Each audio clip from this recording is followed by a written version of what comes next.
split the money in two, and then my grandmother had to go into a home because there was no money to look after her. Oh dear, not good then. Not good then. Not good.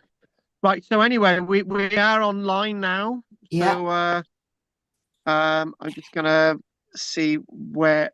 Oh, there we are. Hang on. Which bit am I on? Hang on a minute. Oh God, hang on. I go on Zoom. I'm on YouTube. Right there. There you go. Off. Hey, Judith is in the light. Oh. Yeah, we've got a visual. I just caught on. Hooray! Oh, there we go. I'm back. By the way, every time anyone discusses Germany winning the Second World War, my thing is, under every single scenario that I've taught and looked at, there was no way that the Germans could have ever won the Second World War at all. Well, So that's my take. No, there's no way. Just don't go there. There's no way. Just don't even enter a conversation with me. But they might have. Never mind. No, they wouldn't have. There's no way. There's no conceivable way. If you say. But anyway, that's me. That's me being so bombastic and whatever. So right. So parallel universes, mate. Yeah, they would have won there, Andy. They would have won there. That's where the UFOs are coming from. Probably out of Barry Beach again. What about the Barry Beach? Barry Beach. Right. Okay. So we're going to get started because we've got a lot to get through. We're doing Spartacus tonight, but we're doing a few other things besides that. A couple of announcements with different things. Pat wants to get on my lap. So before we say any more, Gina, anything you would like to say? No, thank you. Right. Okay. Oh, Judith, you look amazing. You've even brushed your hair. At last, we found it. Yeah. At last, we're looking at the woman. Oh. It's almost as if, it's much better looking at the real doll. Real doll. It is. Yeah. I agree. By the way, Judith, you're lovely. Yeah, not hiding under a bushel or a bucket. Or anything else. Yeah. Margaret, anything you would like to say, lovely? Can I tell you about Bigfoot? Right, let's move on. Actually, can I just say something about Bigfoot? I've been wanting to tell people this for ages. I was listening to a David Attenborough interview, right? And he didn't I get the two mixed up. Which is the one in Tibet? Is it Bigfoot or the Abominable Snowman? Snowman. Right. Basically, he didn't believe in the Abominable Snowman, right? In whatever. And then he had an expedition, right? Yeah. To Nepal and Tibet and all around that area, right?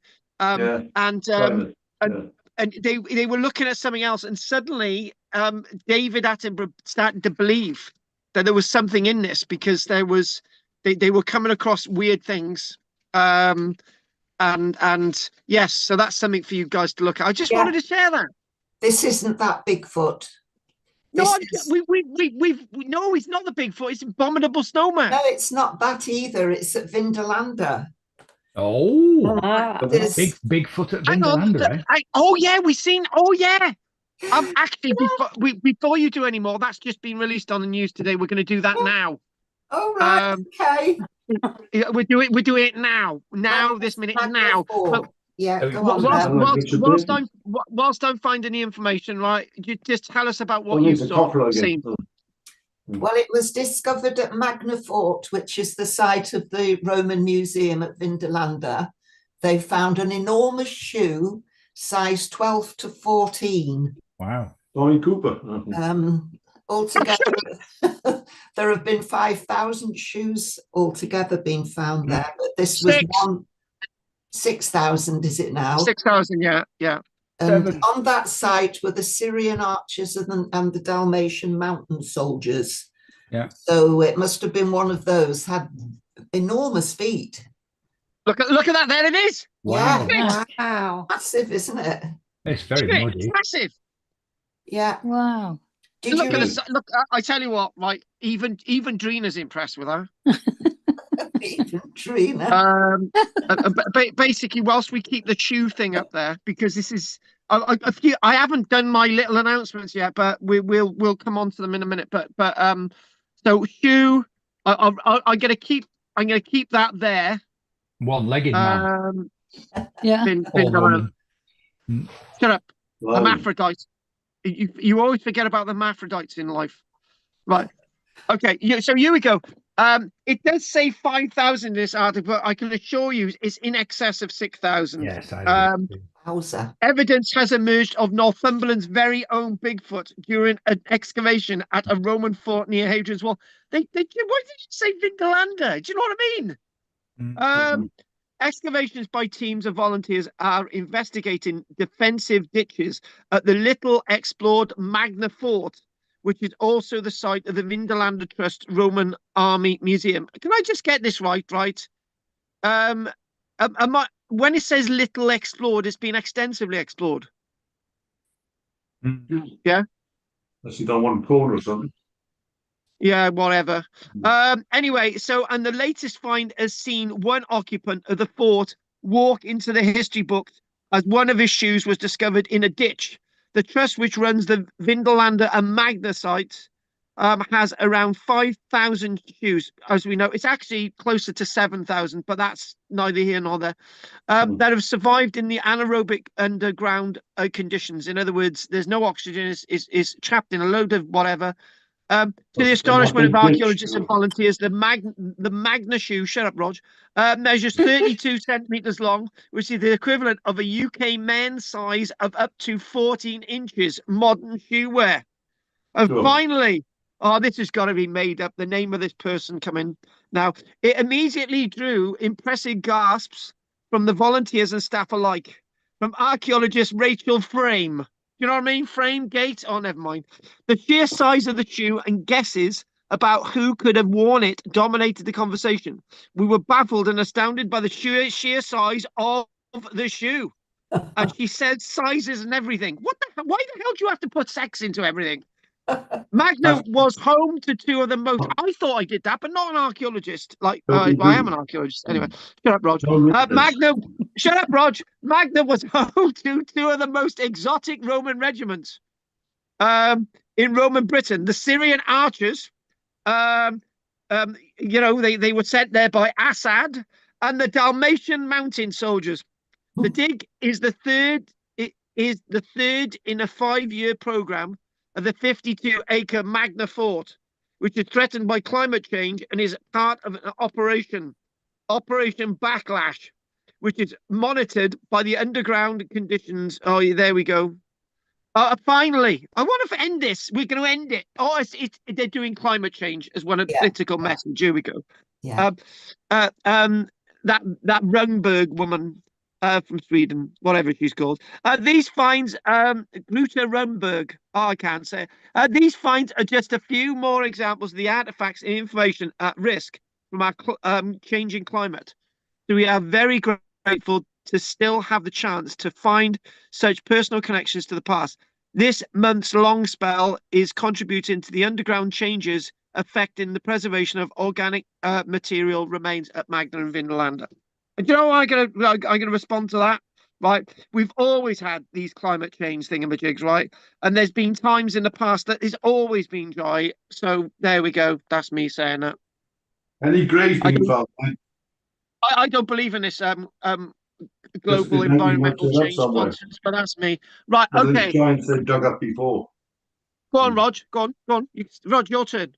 And other sites, they found giant figures, various places. Yes. And they're saying, well, men can be. Thing like Tommy Cooper, he's a size 12. Yeah. He's 6'2", 3. Now you imagine some people have 7 foot, whatever. They can have this, and that could be one of these odd gene happenings that would be interesting to find his skeleton. So, you know what it is, it's proportion what he is, but he must have been a big It could be a woman. Could be less likely. Oh, hey, hang on.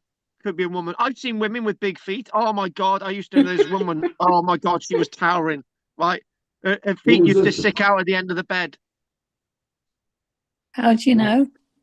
Careful, no. Well, we were friends. We were friends. They used to stick out. Friends. Blimey.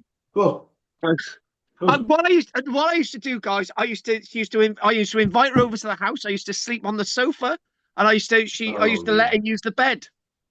Oh yeah. Quite Yeah. right too. Yeah. I believe you. The I problem wouldn't. is the bedstead, right, was too narrow for us. You actually had to drape the feet over the side. Too narrow for Right, us. You're digging a hole. Stop. David. Right. I'm going to get on to David. Anything you want to say, You've David? got some odd tails popping up here, Carl. We'll have a deep look at this. Hang on, David didn't even say a word then, but he didn't want to say anything anyway. No, thank you. Okay, there you go. Yeah. He wants to keep out of it. Right. Okay then. Andy, anything you want to say? No? Don't want to say anything. He wasn't there when you asked him. You didn't have Oh, the Well, echo. Andy's never Was he there talking anyway. to me? Look No, at- I had to let the cat in. Talking to me? What a terrible boy. Right. Okay. Right. Well, No. we're going to go over. We're going to go over to Emma now. Go on, Emma. Tell us what you've been up to. Do you really want to know? Yeah. No, I don't. Go on. Tell us what you've been up to. Uh, Tell us what you did on Saturday. On Saturday, we went to this amazing place in West Wales. Oh yeah. Yeah. Were there a few turkeys there?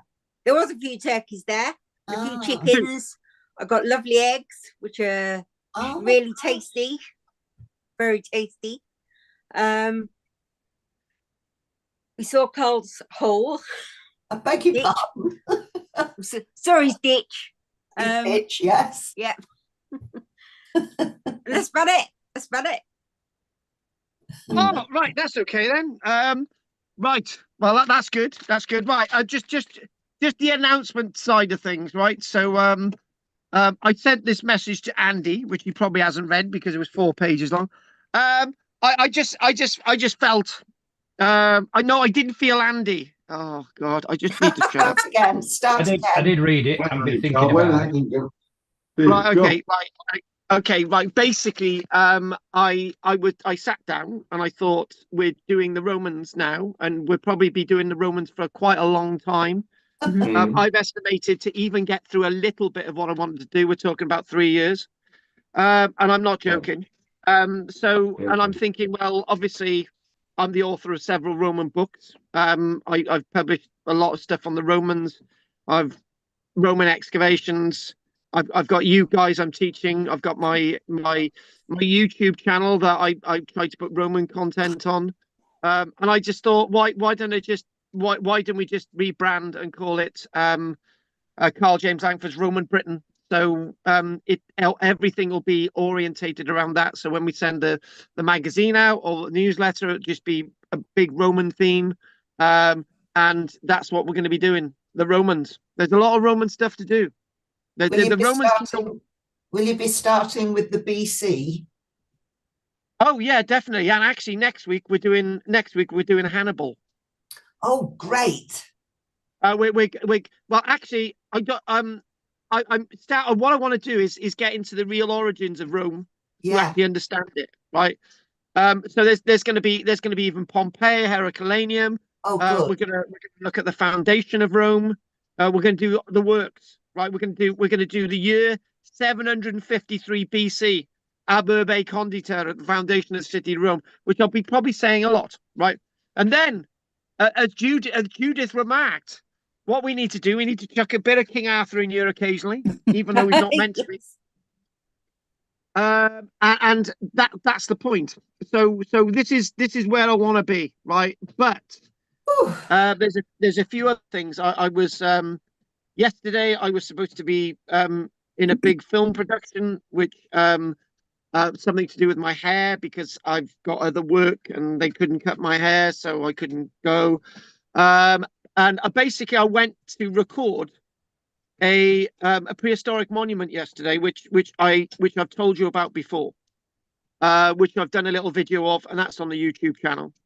And with that site, that's going to be in the Elliptic Pillar, and basically it's a site that is an incumbent stone which is lying flat, which has got 3 really interesting carvings on which have never been recorded. So that's going to get out there, and that's my practical archaeology stuff. I'm writing my archaeological stuff as we speak. So I'm continually doing that as well as my acting. And I've just bear with me a second. Hang on. But Well, we're all on the edge of our seats, aren't we? I'm Close. comfortable then. I'm back again, folks. I'm back again. So there's lots of archaeology stuff that I'm still doing, but it's not just going to be Rome, but there's other archaeology stuff that I'm doing. And what we are going to do is start off with two things that are nothing to do with Spartacus. But before we go there, Emma has started off a little group, which I do believe Margaret and Judith are in, on Oh, yeah. WhatsApp. Yeah, So, yeah. so if you want to discuss some of the archaeology stuff that we're doing over the weeks, there's you can do that when I'm not teaching the classes, which is obviously on a Tuesday and a Wednesday. And I thought I would start off with something very, very odd, and maybe explain a few things.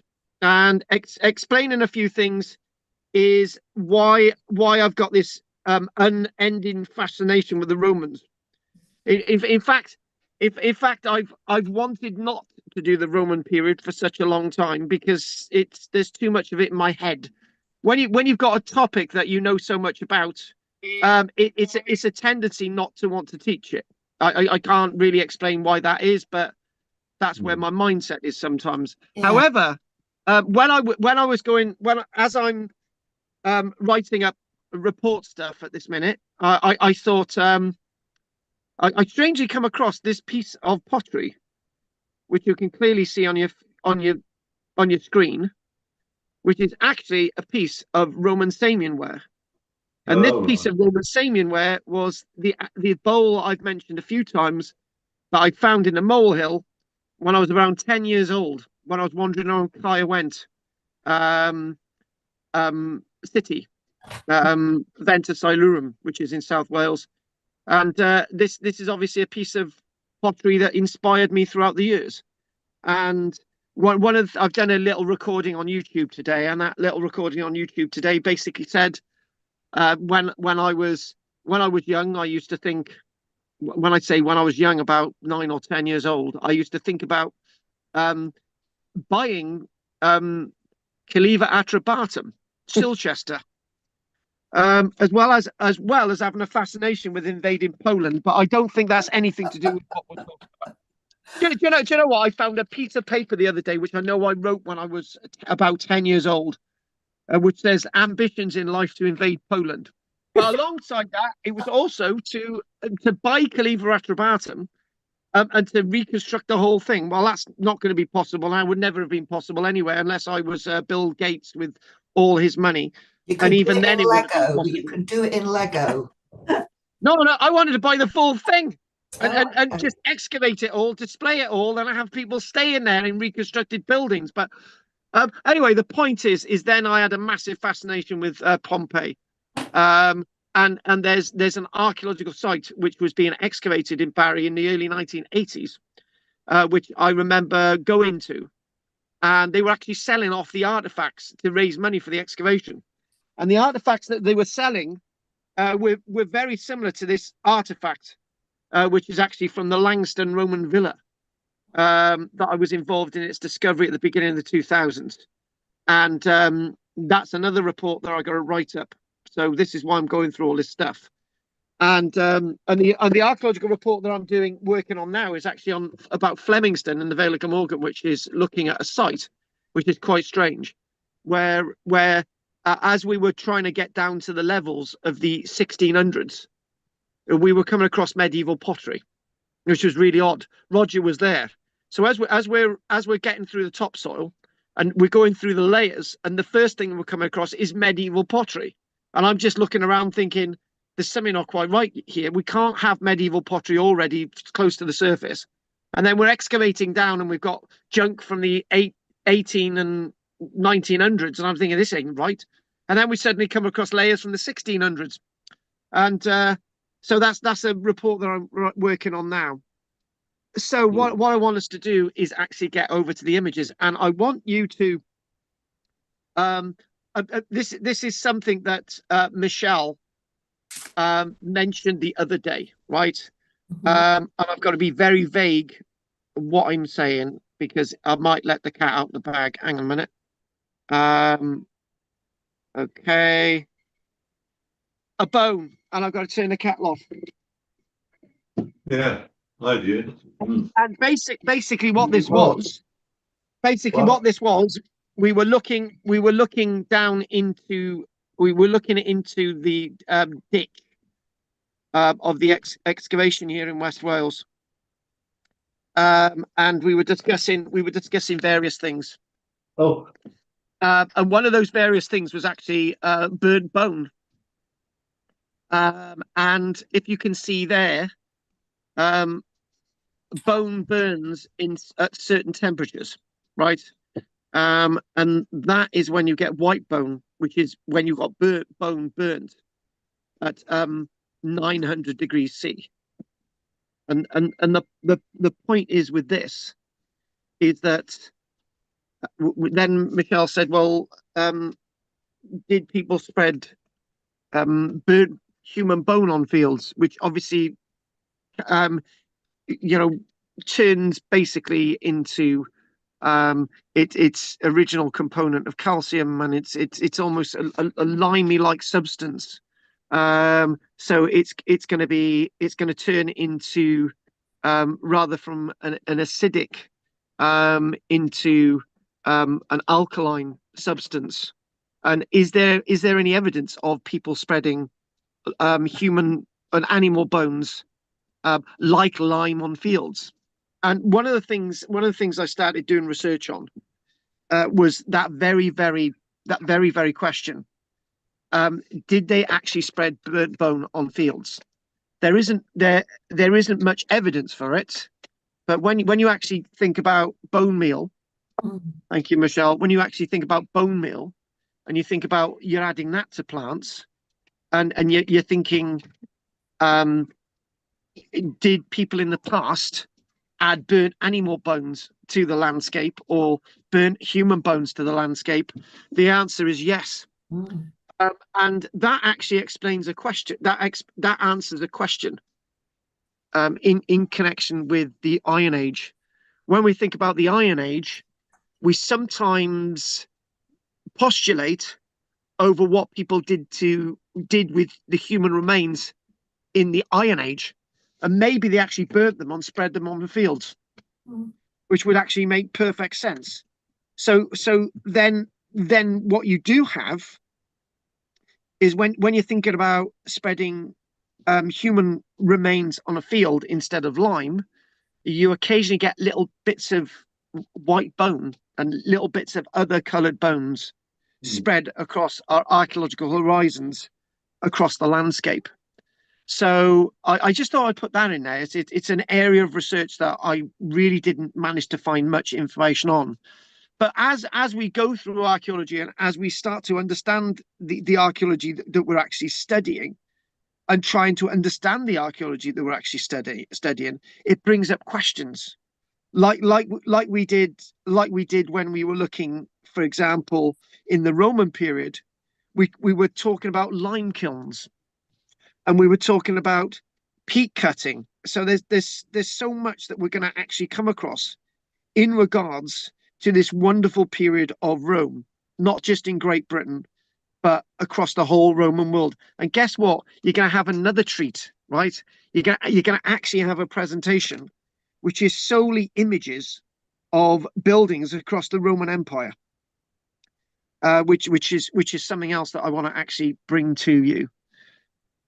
So with all that said, as a little bit of an introduction today, you can see all my Spartacus stuff. Oh, doesn't he look gorgeous? But that's that piece of pottery I was talking to you about, right? That is the very piece of pottery I was talking to you about. You can imagine that a young lad finding that piece of pottery would be massively inspired. And do you know what? I in all the years I've been an archaeologist, I've only actually ever found 2 Roman coins, and one on an archaeological excavation, my own archaeological excavation, and another coin. Sorry. that was found in a park in Barry, Victoria Park in Barry. So that's the outside of the Samian Ware Bowl, Shut up. and that's the inside of the Samian Ware Bowl. And the one thing about Samian, again, that's another couple of lectures in itself. So there's so much that we can do. Now, the one thing about Rome that puts people off Rome is people like me saying Rome, and Rome is nothing but Rome, and Rome did this for us, and Rome did that for us. And you'll find that I'm actually quite the reverse of that, because I'm one of those that says, for example, that with Rome, without Rome, Britain could have developed the way it has today. When Rome started influencing us as early as before 56 BC, right? It's not just Julius Caesar, right? Rome was influencing Britain way before that. We saw that with the coin evidence, right? So this is something very much into the Iron Age. And when we're looking at this and we're trying to understand that, do you know what? I've actually worked on a Roman site in Spain, at a place called Santa Maria, near a site known as Villaggio de Salvanes, and the archaeologist who was excavating there now is actually the head of a big museum in Spain. So hopefully one day I might go over and see, and guess what his name is? He's called Miguel. And also I worked on a project in Cyprus, which had tragic consequences, but we won't talk about that today.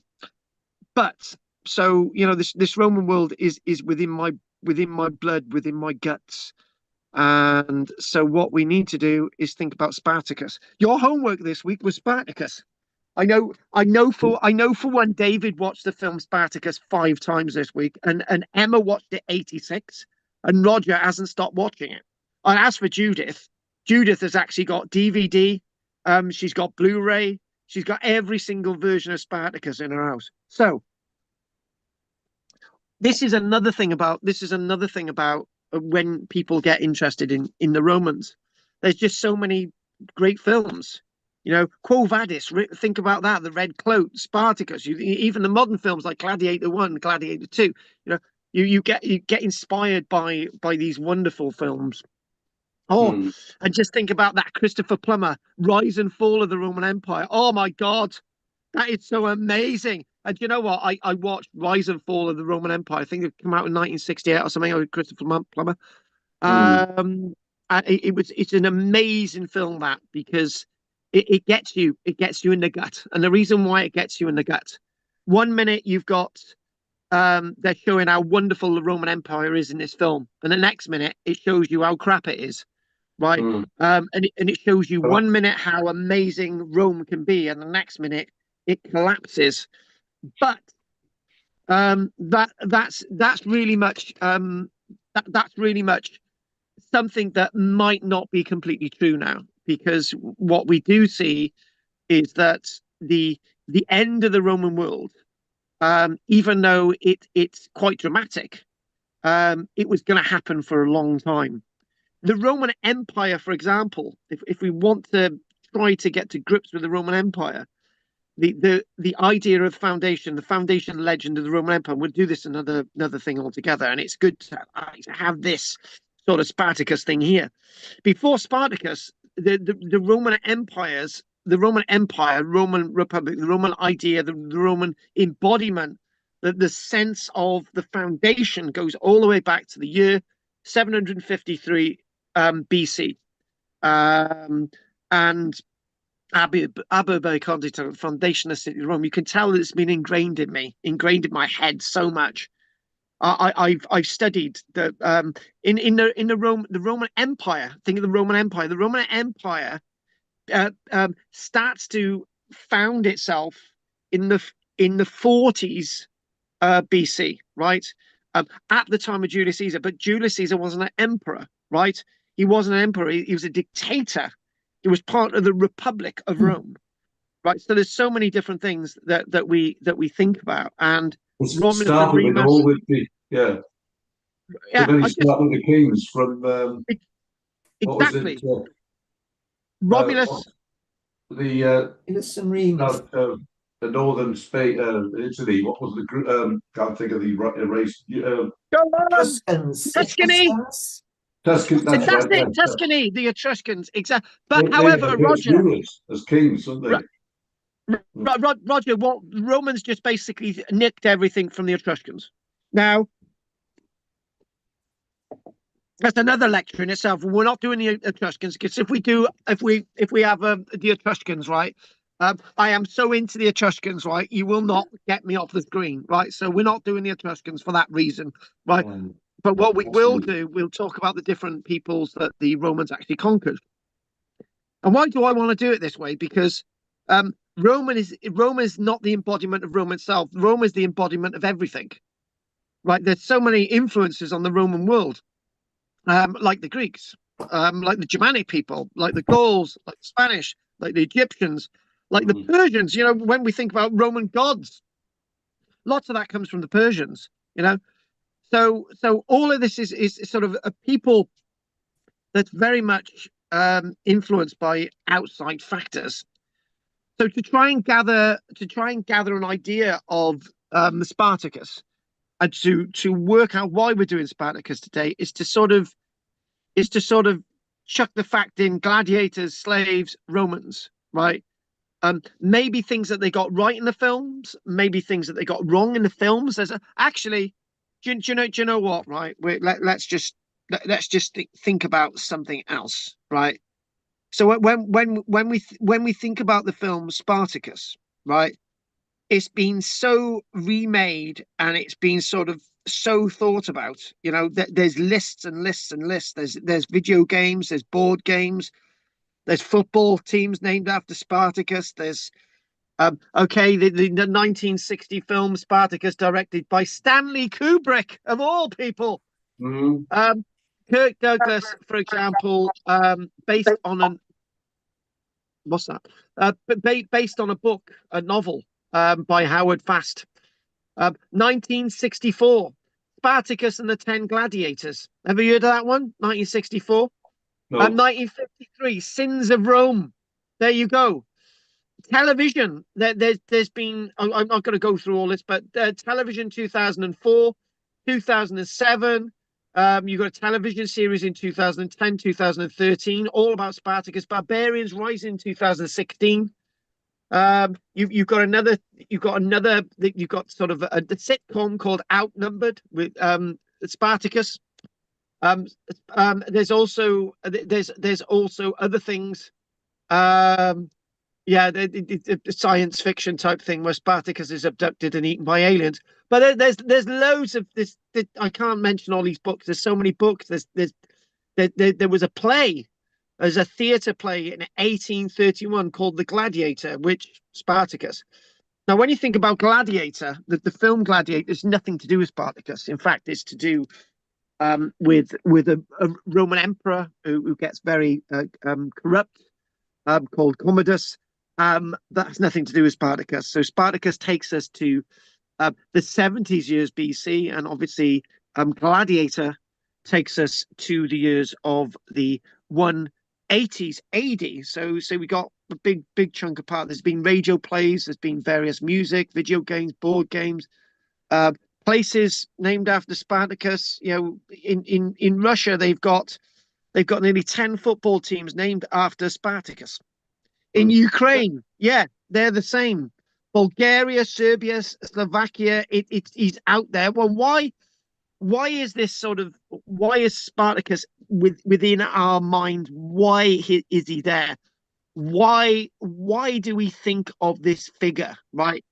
And I don't know who that is, but Anne's just joined us. Andy, if you can let her on.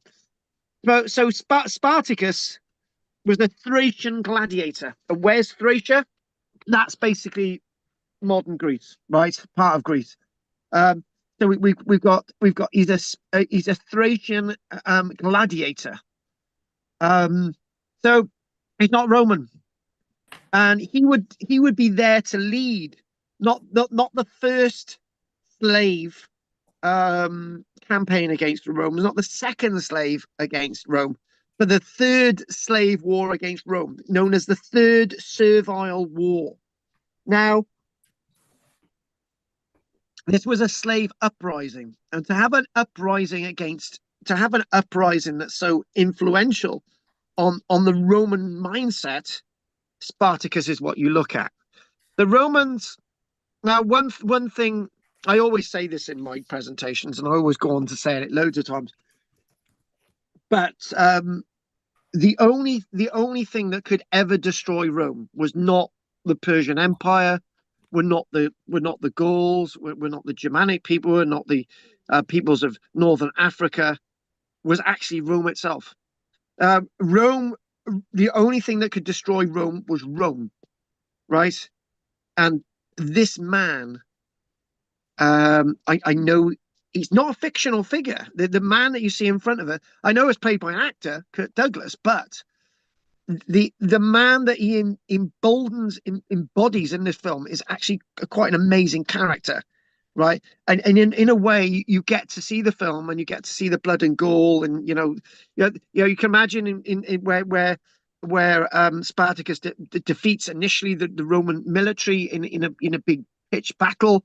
You obviously got the hay bales being rolled down a hill into the Roman ranks, and and loads of different things. But Spartacus is actually a military genius, right? That's what he is. He's a military genius. Yeah, so he was born in the year 103 BC, and he would die at the age of 32 in 71 BC. Now, as much as we want a little bit of tongue in cheek tonight, as much as we want to have a bit of comedy, right? There's a very serious angle with this whole thing that we're doing now, because it really sets Rome. It sets Rome alight. It sets Rome alive, right? It makes us think about Rome, because it's so easy for me to. Guys, it would be so easy for me to do the Roman invasion of Britain, 56 BC, 56 BC, 55, 54 BC. It'd be so easy for me to do. And then that's the problem. That is the problem. When people think about Roman Britain, they always start there, right? But they don't do any of the other stuff. This is what we're doing. We've done a bit of Gaul. We've done Vercingetorix, right? We'll do loads of different things like that. It's just to give you an idea what gives the Roman mindset, and then it opens up the idea that I keep saying that Roman Britain is not really Roman Britain. It's a little bit of Roman Britain, right? Like the world that Spartacus enters, 73 BC to 71 BC, right? The world that Spartacus enters as a gladiator, right, is a world that's very mixed and very accountable to the history that's written about it and the fear that Rome has of itself. Now, most of the time, what we talk about Roman emperors being corrupt and being jaded, and they talk about mad Caligula. Well, I don't really go with that, as you know. They talk about mad Commodus. Yeah, he was a nut job. See my bias there. But you also see amazing Roman emperors like Marcus Aurelius. You see amazing Roman emperors like Constantine the Great, right? Theodosius, to name a few. But to actually get there into the mindsets, you've really got to think. You've really got. And one thing I would say, I was listening to a wonderful radio play the other day about Septimus Severus, and the dying body of Septimus Severus in about 211, 212, and he actually died of gangrene, right? And you listen to these plays on the radio, and you start to get an idea of how these people thought and how people think. Now, one of the most disappointing things for me is taking people around Roman sites and having them not as into it as me, right? I know me and Andy could have had a boys thing if I managed to get out to York in 2022. I was going to be there. I was going to show you the Roman stuff, which I really wanted to do because I knew there was a group of you who really wanted to do the Roman stuff. Didn't manage to do it, but that might come up in the future, right? And I stay away from. I've stayed away from doing the Romans because it's like, is everybody going to be as interested as me? Right. That's my fear, that you're not, but you are going to be as interested, because that's what I'm going to do. I'm going to make you interested. I'm going to make you fascinated. This is why we started with Spartacus. So historical accounts, again, this is a fictional representation, but how far fictional representation is it? Historical accounts of his life come primarily from Plutarch and the Roman writer Appian, who wrote more than a century after Spartacus's death. But then again, most people wrote about famous figures in Roman history after their deaths. Plutarch's life of Crassus, the great leader Crassus. Crassus would eventually become the person who would bring down Spartacus. But Crassus and the stories associated from Plutarch, the Roman writer Plutarch, would provide the most comprehensive details of the slave revolt, the third Servian slave revolt, I may add. Again, despite being a significant figure in Roman history, no contemporary sources exist, and all accounts were by those not directly involved. Significantly later and without perspectives from slaves or eyewitnesses, and that is the problem. But we do know the sense of fear. We do know that there were big events that happened. There were Roman legions that were destroyed in battle, right, by a foe that was more powerful than the Roman legions, right?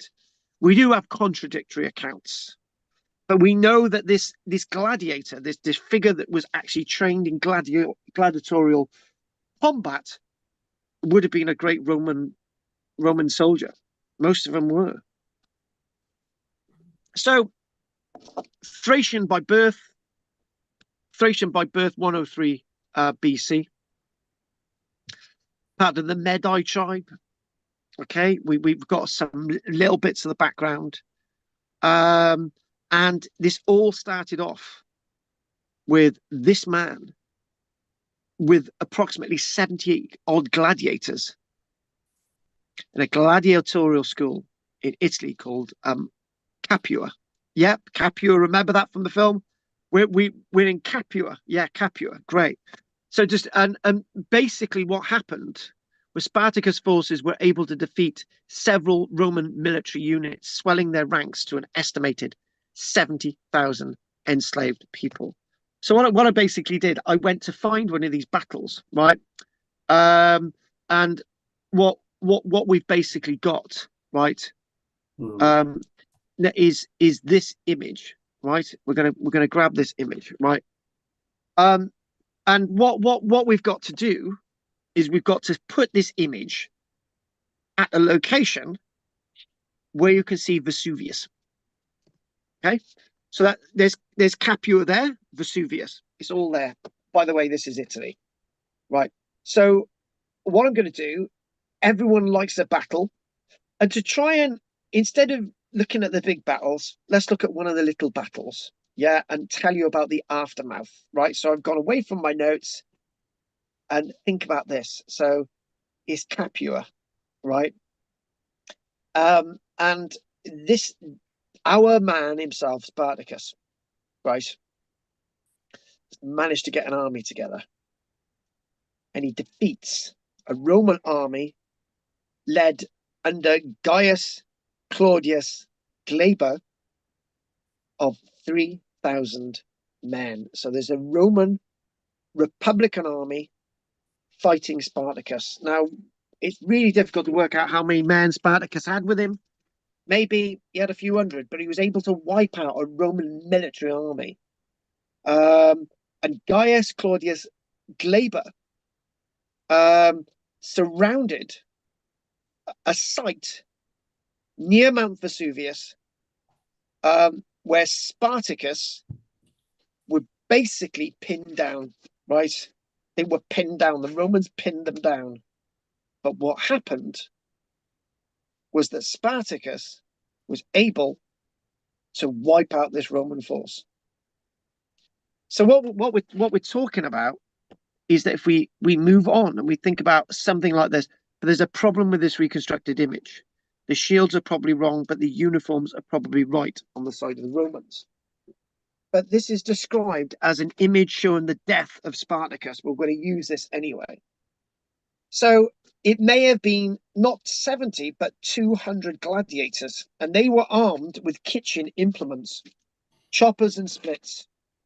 And they fought their way out of the school, and they commandeered several wagons, and they headed over to Pompeii. So these escaped slaves were able to defeat small Roman military formations. Now, remember when you think about it, the Roman army did not need to be in the center of Italy. Rome was just a little bit further north, but it did not need to be in the center of Italy. But this was to the advantage of the likes of Spartacus. Now, bit by bit, you see it in the film actually, and we're not doing a text from the film, but bit by bit in the film, what you do, you in our film Spartacus, from 1960, what we do see in that film is that they're arming themselves with Roman military equipment, right? As long as those things from the kitchen and stuff and gladiatorial weapons. Sources are somewhat contradictory on the order of the events, but what's happening is that his army gathers into a defensible position under sort of a sort of rocky sort of overhang at Mount Vesuvius. So for poor old Gaius Claudius Glaber has got a force of 3,000 men, military, picked up in haste and at random. And the Romans did not consider this a war yet, but a raid, something like an attack of robbery. Basically, what Glaber was going to do, Glaber was told it's a crime raid. You know, they're making their way to Pompeii. They're going to loot Pompeii. They're going to cause absolute daylight robbery, right? So Glaber's forces besieged the slaves on Mount Vesuvius, right? And I do believe I do believe we've got. Did I get an image with Mount Vesuvius there? I'm sure I bloody did. But anyway, this mosaic will help.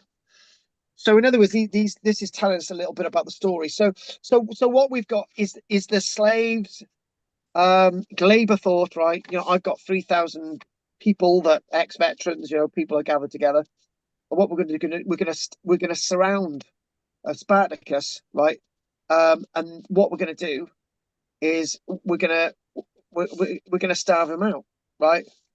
But what happened was that Spartacus used unorthodox means to defeat the Romans. In fact, it's said that some of Spartacus's men managed to go up trees, up on rock formations, and come down on the Romans from above, right? Which is really strange. So basically, they grappled on. In other words, Glaber's forces were in amongst the vines and the trees, right? Spartacus's troops were actually in the trees and managed to come down on Glaber's forces and annihilated it. Apparently, Spartacus not only killed this Roman commander, right, but was also responsible for wiping out this Roman military formation, seizing all the equipment that they had managed to capture from this Roman military formation. So what we've got to tell the story, we've got wonderful mosaics like this, gladiator mosaics. There's a wonderful one in Cyprus I know of, and so with these successes, when we start to think about what's going on and the full story, right, is that as Spartacus builds his army, and strangely enough, he doesn't loot Pompeii, right? And there's a clue to why he doesn't loot Pompeii, right? Some people think that Spartacus didn't want a war with Rome. He wanted to influence Rome. He wanted to say, look, Rome doesn't need slaves, right? Doesn't need slaves.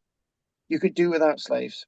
In fact, the Roman world kept slaves until its dying days in 476 AD. But Spartacus, and this is why, this is another thing, this is why people go out and they say, actually, Spartacus should be about influencing people to be free. Spartacus is like the figurehead of a group of people who want to be free. And apparently, as Spartacus starts to move south, right, it's known as the Capuan Revolt, right? And as they start to move south, they start to capture various cities. This was disastrous for Rome. This was really disastrous. And then eventually Spartacus marches all the way north. So if we look at the other, plan, right, which is there, so this is basically they march north, right? So one minute they go south, and the next minute they go north, and this is everything that's happening on. There's loads. If you go online, right, you get so many different maps which show you so many different stories, right? But everyone loves a good old map. So what we're starting off with is the slaves escape and head for Metapontium, which is on the south, right? Metapontium, right?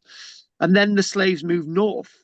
See this green line? They move all the way north. So Metapontium, they go all the way north, right? And they defeat the Roman army on the way, right? And they could have just basically escaped. They could have just broken out, right?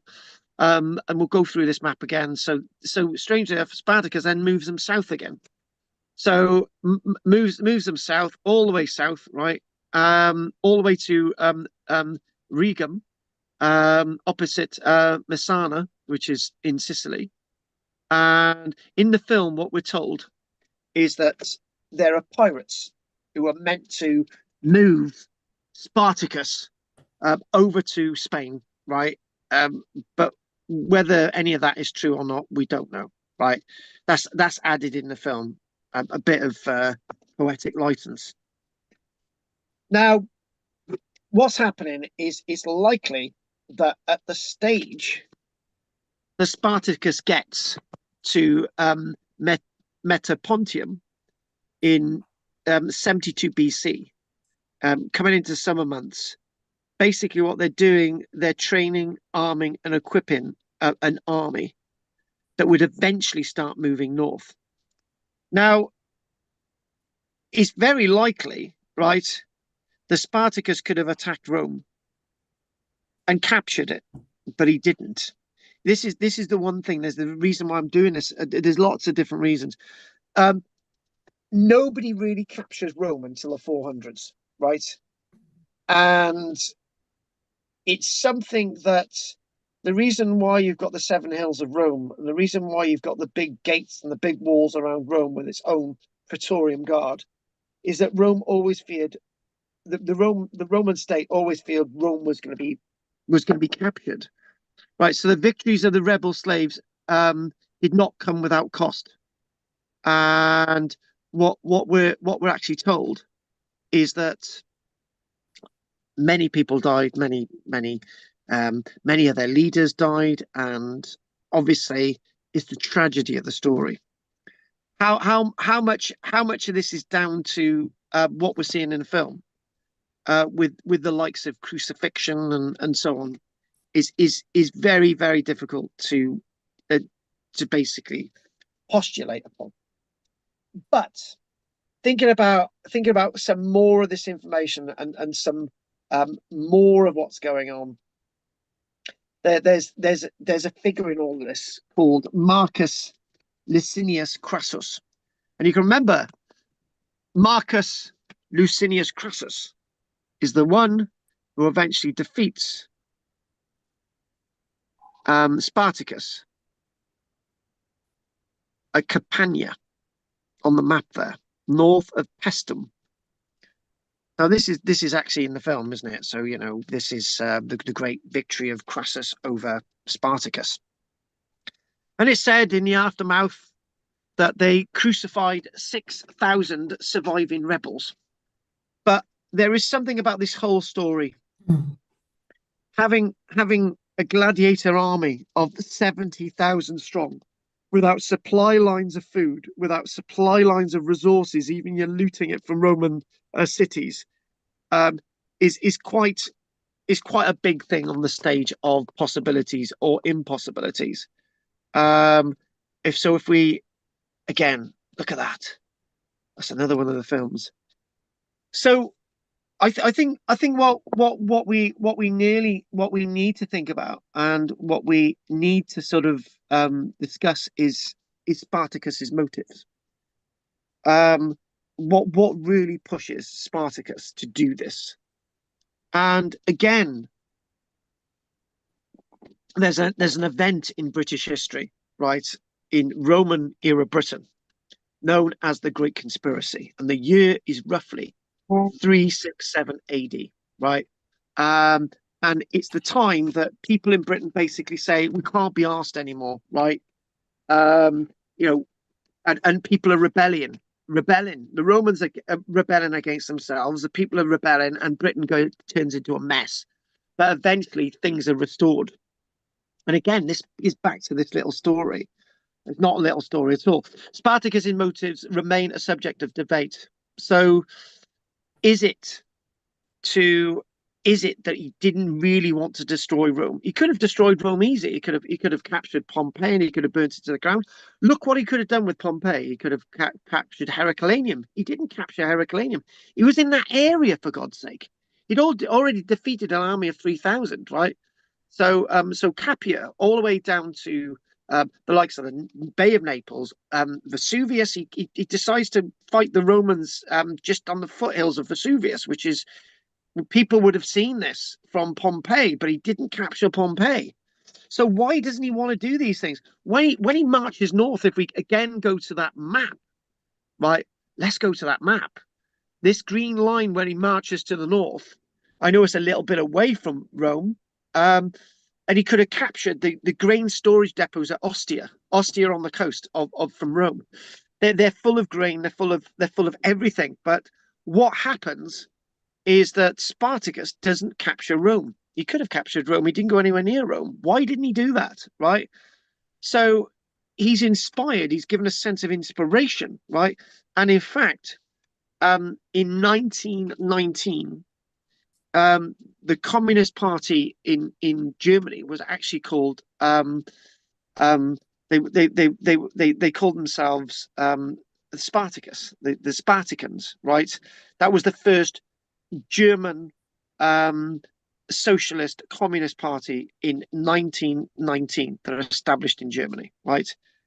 So, it's inspiring various different movements. And in fact, Toussaint Louverture, who rose up against the French at the beginning of the 1800s on the island of Haiti, was inspired by Spartacus.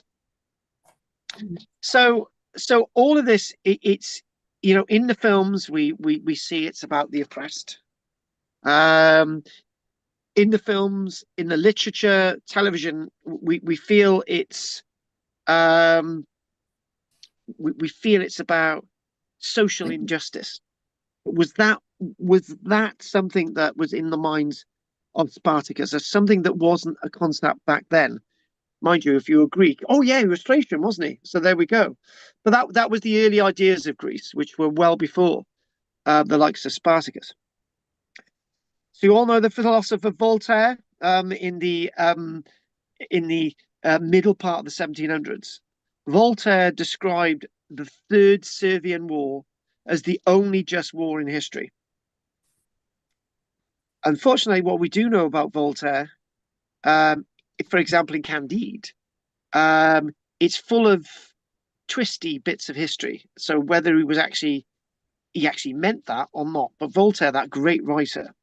So if that's really specific, so this is was this to end slavery in this time of the Roman Republic? So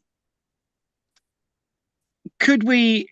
Lots of people, lots of Roman writers, Plutarch, and there's another Roman writer called Florus. Now, Florus lives Florus was born in AD 74, so 100 years after Spartacus. And Florus told us something else about Spartacus, which is actually something that inspires the film Gladiator, right? The Roman writer Florus, again, way after Spartacus, says that in fact, Spartacus was actually a captured mercenary. Or Spartacus was actually a Thracian mercenary in the auxiliary detachments of the Roman army, and he deserted. And when he was captured, he was made a gladiator. Right. So the film Gladiator, it's about Maximus, who was a Roman general, who was betrayed and then was made a gladiator. You can see where you get that from, right? So, and obviously the film Gladiator is a complete fiction, really, but the figures in it are very, very real. There was a Roman general called Maximus, right, who retired, but wasn't the Maximus in the film Gladiator. Anyway, so Plutarch writes about Spartacus's wife, who was some kind of a prophet for the tribe that Spartacus and his wife belonged to in Thracia, called the Medai tribe. So this is that Roman world. So sort of Thracia is north of Macedonia, so it's outside the Roman road, but these people would be auxiliaries, Bulgaria. And the name Spartacus, where does that come from? Right, okay. Yeah, okay. Where does the name Spartacus come from? You know, we like these names, don't we? We looked at Karaticus. We've thought about Boudica, you know. So where does the name Spartacus come from? So the name Spartacus may actually derive from the kings of Thracia that existed north of Macedonia.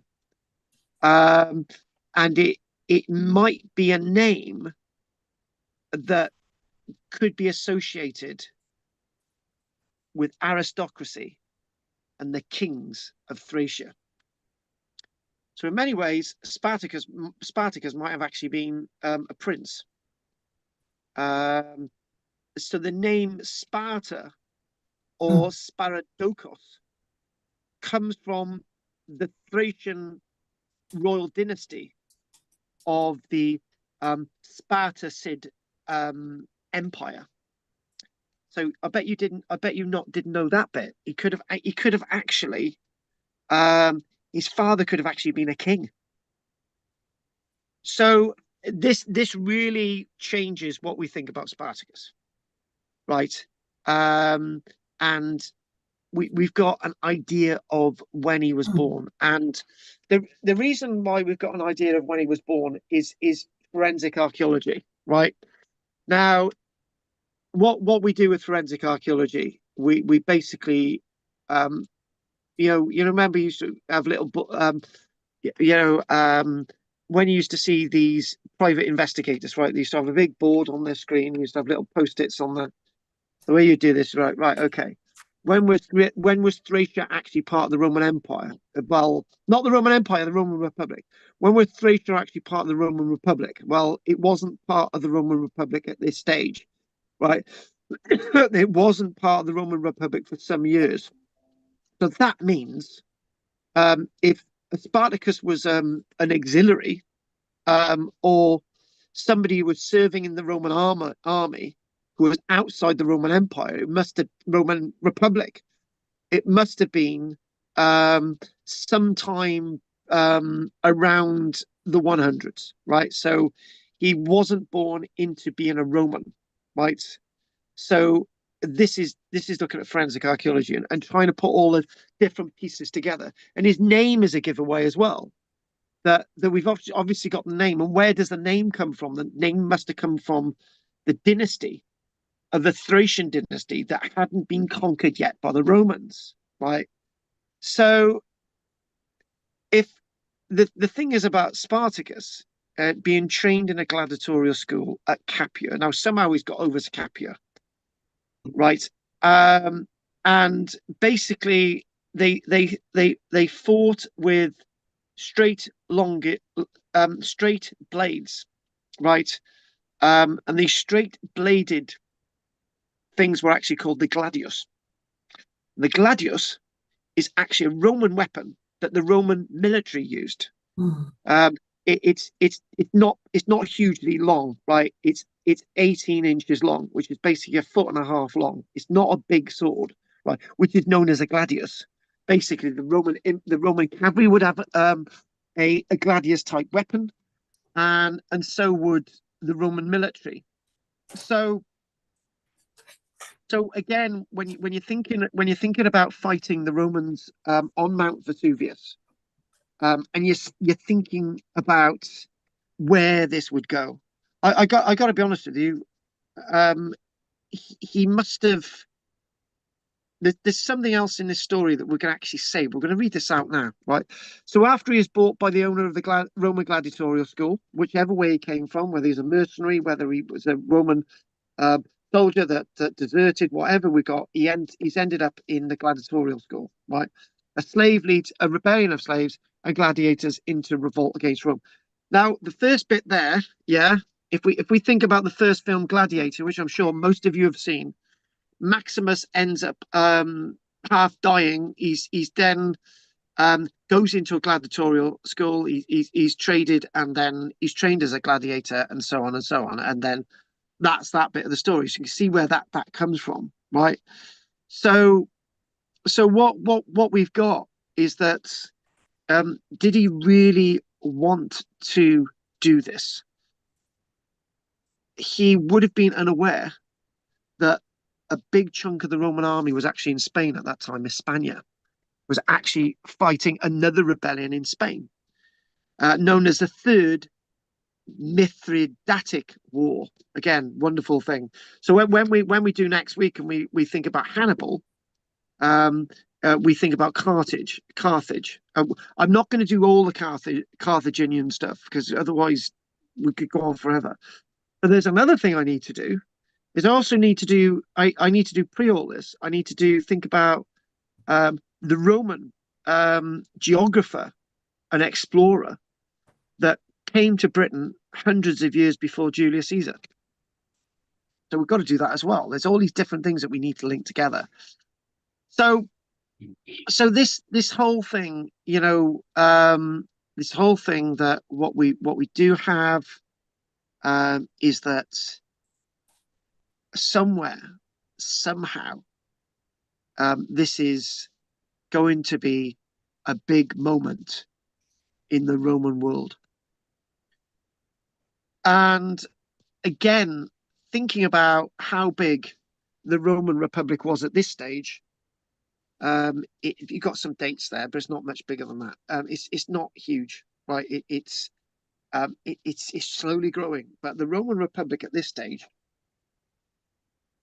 is approximately 1/6 of what it would be, right? There's in 1/6. So one of the things that we start to understand about this man, he's a great tactician, right?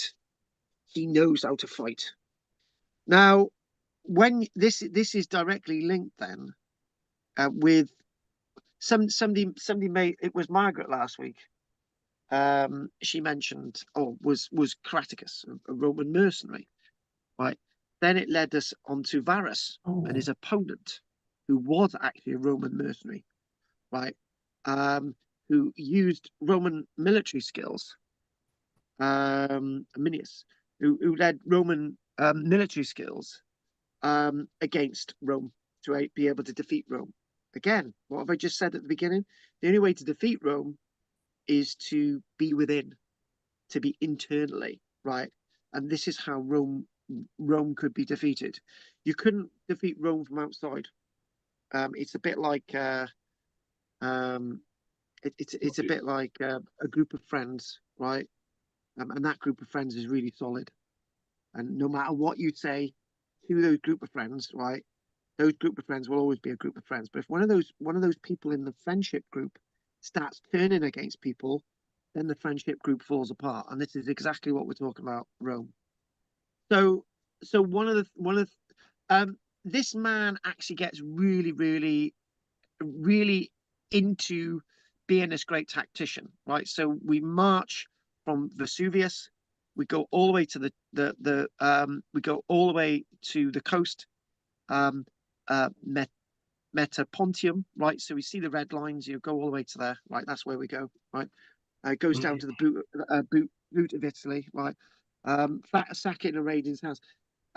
Then whatever goes into his mind, right? He decides that they're going to train an army, right? They're actually going to physically train an army. And as they're doing so, they're going to be releasing, they're not just going to, some stories would say that on the way to the red line there, on the way to Metapontium, 73, 72 BC, on the way there, lots of farmers and shepherds and so on would join them. And that really doesn't make sense. If they did, then you've got everybody else joining them, including Roman legionaries, Roman auxiliaries, Carthaginians, slaves that had been brought over from Carthage, decades earlier, right? And their mum and dad saying, we've got every reason to hate Rome because the Carthaginians have been brought over by slaves. There's lots of reasons why we've got. There's lots of reasons why we need to hate Rome. There's lots of things going on. Yeah. So what happened? They decided to move northwards. Right. This is what's going to happen. They decide to move northwards, and this is what's going to happen. So they're going to get very, very close to Rome. So if we go there, right, and we go to this map, we've left Metapontium, right, and this is interesting. We've gone to number 1 on the map, right, Metapontium. Now, what happens at Metapontium is something that we don't really hear about, right? Spartacus does get north, he defeats the Roman army, but in the meantime,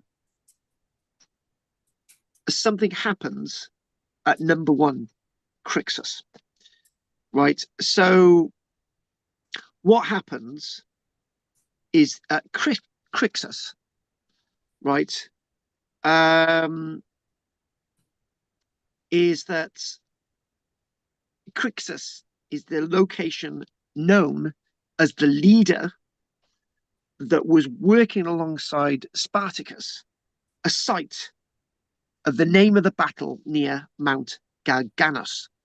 They named the location after Crixus, and Crixus was the location where Crixus and Spartacus was initially defeated by 2 Roman legions, by Lucius Gellius and Cornelius Claudianus. And Spartacus learned something that day. He learned how he could be defeated by the Romans, and also how he could defeat the Romans. So where there's adverse defeat, you learn from your mistakes. So what then happened is that they gathered their armies together. Spartacus and those that had been defeated at Crixus near Mount Garganus. And remember, Crixus is the name of a general who's working alongside Spartacus. And this alarms somebody by the name of Crassus. Again, if you listen to the film Crassus, right? Crassus is this sort of great general in the film. Yeah. So Crassus, this whole thing with Crassus is that Crassus is then sent after the likes of Spartacus defeats a Roman legion, Crassus is extremely alarmed by the Roman army being defeated. And therefore, what happens is what we're going to talk about after the break. So, let's have a break now, and let's see where we can how we are with this, and hopefully we will get through all this today. But some more images, right? So, Anne. Well, I don't know. I think I'm so amazed all the moving around he did. I mean, it just seemed enormous with that amount of travel up and down Italy to do it. I didn't quite follow it all. I came in a bit late, but yes, it was very interesting. That this and the way he armed himself by his defeats. I think that was something that seems very sensible. Yeah. Yes. Exactly. So we'll look at that victory that Spartacus did have over the Roman army, the big one, and which is portrayed in the film. And then we'll look at the battle that is also portrayed in the film where Crassus defeats Spartacus. And also if we want to think about these, what we've got to do, I know it's good to do something like this because we're really familiar with the subject matter. We really are, and sometimes when films come out, they make us familiar, right? So if we, it makes this subject a lot more easier to follow. So there's Kirk Douglas, and obviously at the end you got Peter Ustinov, who's the gladiatorial slave owner, right? And obviously you've got Tony Curtis in there, right? You got Laurence Olivier as one of the great generals, right? So again, thinking about this, getting this into our minds, it makes it easier for us to understand. Right. Okay. Roger. Nothing particular. I was going to ask about the numbers, but you're coming up with that, the final battle. What finished him? Yes. That's what I'm after. What finished him off? The final battle. Where did he was a very clever man, good fighter. He was powerful men with him. And they were rough and tough, not afraid of the son of it, and ready to the grand passion to have freedom. So they're a real powerhouse to fight. So you think, but where did it go wrong? Something, a weak point. It's like any battle. In these days, those days, you don't, like Putin, you go for his weak point, not the strength. For horses coming at you, you don't charge the horse. You dodge and then take him on the side. So you think, well, where was his weak point? How did they get him? Because he was very clever. And you think he had the brain, but I think I think this starts to come down when we start to think about we start to really think about the resources and the ability for him to lead a campaign and to win it, and it's all down to having food and to be able to feed your troops and the army. And it's did you say how old he was at this stage? He was 32. 32. He died at 32, didn't it? He's in his 30s, but then again, he's not in his 20s. He's not. Yeah, he's not a really young person. He's not a really elderly person either. He should have 30, a good fight in him, 29, 30. But it's depends on the Romans and all sorts. It's quite involved, isn't it? Anyway, we'll see. Okay. Andy. Yeah, I don't know. It's difficult being influenced by that film, of course, but I always kind of wonder, he could have taken Rome, as in, and he could have taken the empire. Yeah. But he didn't. Anyhow, I didn't realize he'd gone that quite, marched all the way up Italy and then all the way back down again. You're thinking, that's going to upset you guys, isn't it? So I could have been outflanked in the city and outside. Yeah. Yeah. The thing is, if you're greedy and you want to be a leader, you're going to go for Rome. And if you're greedy and you want to defeat everybody, you'd capture Pompeii and you'd have captured Heracleum and you'd have done all that. But he didn't do any of that.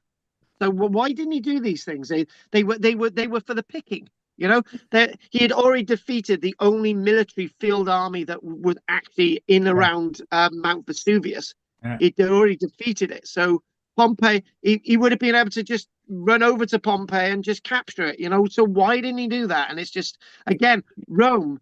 You know, Rome didn't have all the towers and all the defensive structures that it had at this stage as it had later on. You know, so it's. I think it might be to do with fighting in a town. It's like anywhere, even today. It's very difficult house to house fights with traps. But if he was greedy, Roger, he'd gone for it. Yeah. Yeah, I think it's difficult in town fighting, which gets very hairy. You know, I don't know from modern weaponry and that bombing, yes, but you know, it's you haven't got the freedom of running around somewhere else or regrouping the same. Yeah, What the enemy's doing is another thing. It kind of reeks of political naivety, doesn't it? Mm. So you led a revolt. Oh wow, yeah, let's go. Right, where are we going to go now? Oh, let's go here. Let's go there. Let's go. You know, but no purpose after that. You know. Yeah. You think in hindsight he would have wished that they just made a low profile and gone home and saved all of this is what lots of the historians and writers say. They basically say that he went all the way to more or less the top of Italy, right? They could have all disappeared. Some could have gone back to Greece.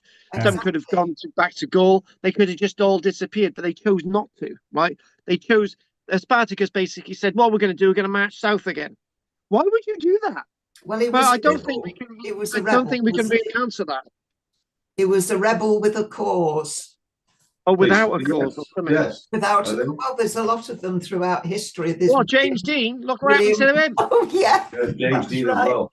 But that Crassus, is Crassus, is he the one that was very rich? Yes. Is that the one where you say as rich as Crassus? Is that Croesus? Yeah. It's not spelled the same way. Different person. It depends how you say it. Is that a different person? Well, I think so. No, Crassus was massively powerful. He was massively powerful. I got involved in the thing then. Crassus was massively powerful. Whether he had the sense of richness is something else. But Crassus was this powerful guy who had command of the Roman army. But he would have made Spartacus his number one person to seek him out. I don't think Spartacus would have been able to keep a low profile. He would have been a wanted man. No. Maybe if he'd gone over to Scotland, nobody would have known. Right, okay then. Anything from you, David? Thank you. Okay, Gina. There doesn't seem to be any rhyme or reason to what you did, marching up and down Italy. I mean, why? You've been asking all the questions I've been asking in my head. That it makes no sense. No. But then again, when you start thinking about Rome, when you start thinking about you know, what's making people think and why he didn't capture Rome and these different things, and was he really somebody who wanted to see the abolition of slavery? That's quite an advanced thing to be thinking about back then. You know, this is well before everybody else. Say Rome abolished slavery. What would have happened to the world then? You know, it's very odd. He wanted to be a hero. Exactly. Exactly. Hang on. Go on. Why didn't he just go home? Yeah, he could have. Because he had something to prove in some way to maybe crush this horrible. Yeah, but he'd already proved it. He'd already defeated the Roman army, so he could have just gone home. Yeah. He hadn't defeated Crassus yet, but who cares? But there's too much army left, I think. Yeah. That film, The Great Escape, they just put disguises on and went home, didn't they? Tried to. They could have done. Yeah, but I gotta be honest with you. Margaret. It would have been a bit weird than putting German uniforms on, wandering around Gaul back then.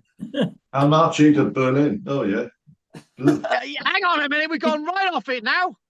You would see. When you say why have they done this? And you claimed he was a genius. Maybe, I mean, it got real reasons that we don't understand because we're not geniuses in warfare. I mean, maybe his genius ideas went wrong on him, but you would think if he was a genius, he would be thinking all the while of logical stuff to do. It would normally work, wouldn't it, for him? Okay. We're working in the world, right? We're working on this basis, right? Years earlier, when you think about Carthage, Hannibal with the elephants over the Alps and all that type of stuff. What's all that about? You know, why did Hannibal need to do what he did? You know, we think about back then. Back then, the only world Spartacus had was the places that he had lived or he had fought as a gladiator, right? He didn't really know about Spain or France or Germany. And the thing is, right, would he have had a home if he went over to Germany or France? These people wouldn't even known who the hell he was. You couldn't just go anywhere, right? And you got to remember that it's not a world that you can just up stakes and go somewhere because those people ain't going to like you. These people were well aware of that. Anyway, right. Anything you want to say, Emma? Is she there? No, she's it's the ceiling. Right. No. No, don't want to say anything. Probably a dad. Right, Judith. Did you say he was second or third generation slave born? What I said was that if he was right, this whole idea, right, we know it, right, this is the point. Let me get into it. So we're thinking 73 BC, right? Thracia was not part of the Roman world. So if we estimate he's got to be around in his 30s, right? So that's what they've done. They've got to, right? So he must have been born roughly around 103, 102 years BC. So we've got to go back, right? So that was when Thracia was outside the Roman world. It had its own kingdom, right? So has he come from Thracia to fight in the Roman army as a mercenary, right? Which makes sense. Or has he been captured? Now, this is not a generational thing. This is not this is a first generation thing. Something's happened to him to end up as a gladiator. So this is where I'm thinking. Maybe he didn't feel he could go home. If he'd joined the forces to join Rome, maybe he was viewed as a traitor, so he couldn't go home. That's a good point. Maybe he didn't have a home, and that answers everything Drina said. Right? If he's got nowhere to go, why is he going to leave Italy? Yeah. He's got nowhere to go. So why is he? How can he leave Italy? Because there's no way you can go if you've got no home, right? And obviously, that's why in he the walked film around, they talk wasn't about. it? Say that again. That's why he ended up walking around, because he didn't have anywhere to go, because he knew he wouldn't be accepted in Rome even if he took it. It could have stolen a boat and sailed off somewhere. Yeah, but there is something else about this. There is something quite obvious about this geography, right? And it's happened to all of us, right? Where we go north and we're actually going south. I've done this with my own daughter in the car. We've just driven off somewhere, right? And we've got no sat nav. And my daughter's she's saying, Dad, I thought you knew where you were going. And I'm saying to my daughter, I thought you knew where we were going. And then she's saying, oh, Dad, I think we've gone north. Anyway, we haven't gone north. We've gone south in the car. And then she's getting me lost. And we've got so lost, right? I end up taking her back to her mum 3 hours later because we got so completely lost in the car. Well, that's us driving, right? Now, moral of the story, don't go with me in the car anywhere, but that's not the point. So the point is that when these people are going north, they're not thinking about going north. They're just going in that direction. So we might see it in the map as them going north. They know that if you go north, it's probably better in the summer months. If you go south, it's better in the winter months. So it's more about them moving around rather than them going to the top of Italy.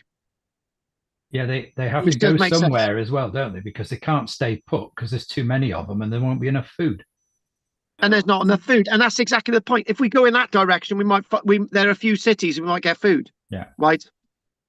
And there is something else obvious about this, right? Which is sounding quite patronising, or is it? Maybe he didn't even know Rome was there. Yeah. I know that sounds odd, but it's not as odd as it sounds, right? No, there were no newspapers, were there? There were no newspapers. How did he know? How did he know Rome was over there when he marched past it? Right? He was obviously going through hills and stuff, and he wouldn't have been able to see Rome with the direction he was going in. And if he's so enthusiastic, so there's all these different points. Right. Okay. Anybody else got anything else to say? Because we'll have a break. No. Right. Let's have a break. I know Emma wants to talk to you guys about ostriches. And the ostrich egg that you've got. No, I I'll don't. leave it to you. What? Ostriches. Ostriches. What's he on about? More about ducks. Oh, Went on an interesting walk last week with the Kendal Civic Trust. Ooh.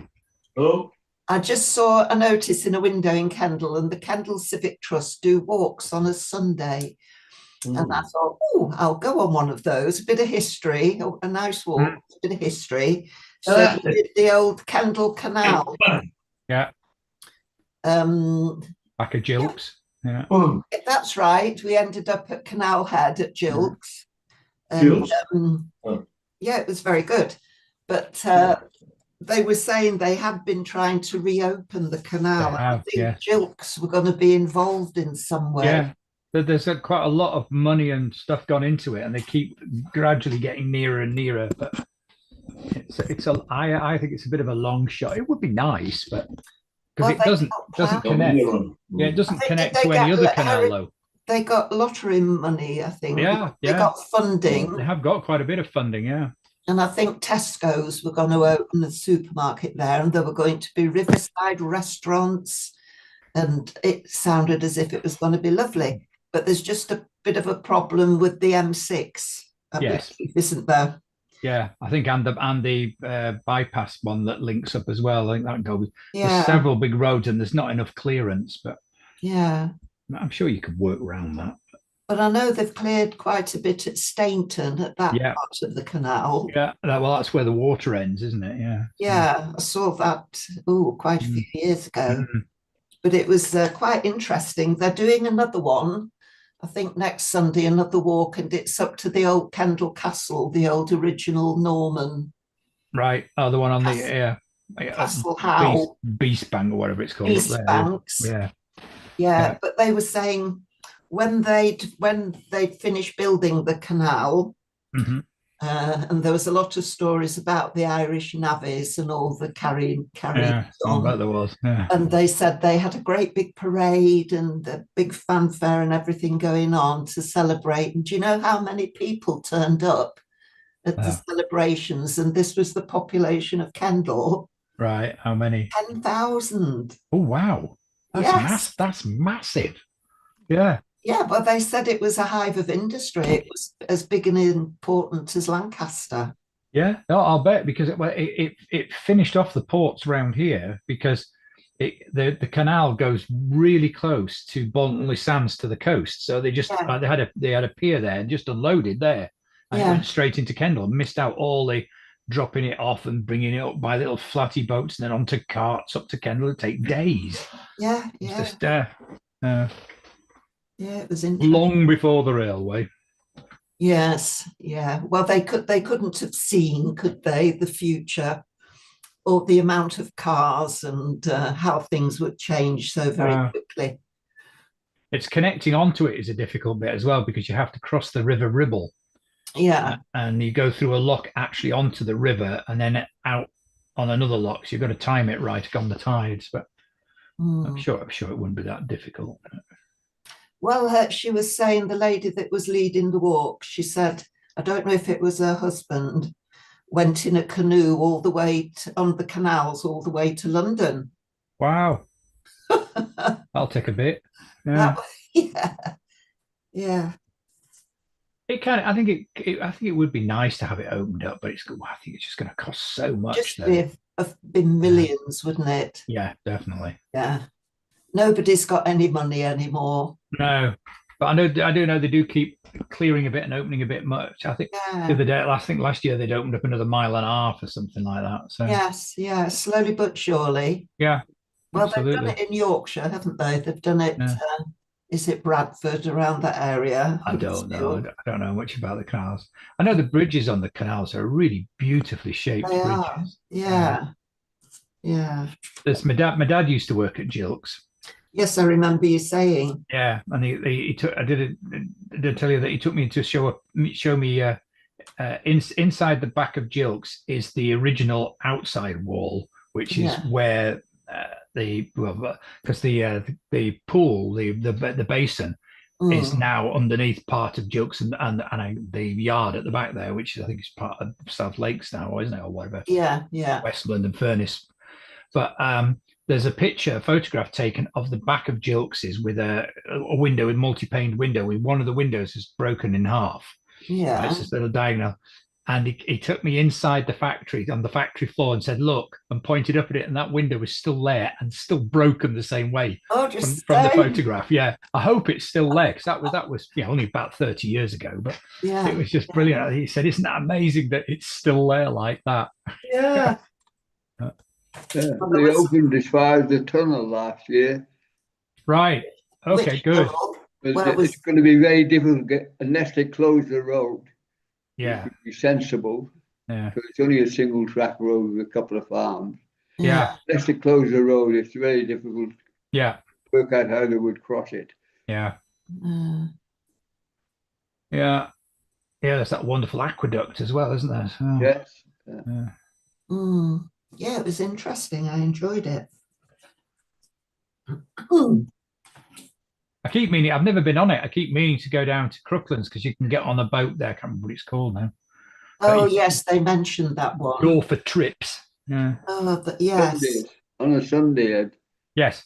Is it still running? Yes. What's it called? I can't remember. It's right by the side of the road there. I've seen it. Yeah. I have seen it, yeah. No, I can't remember. No. But there used to be on the other side, when you go over the bridge and head towards the motorway junction, there used to be a coal yard there, right? Which must have been a coal yard from the day they built the canal.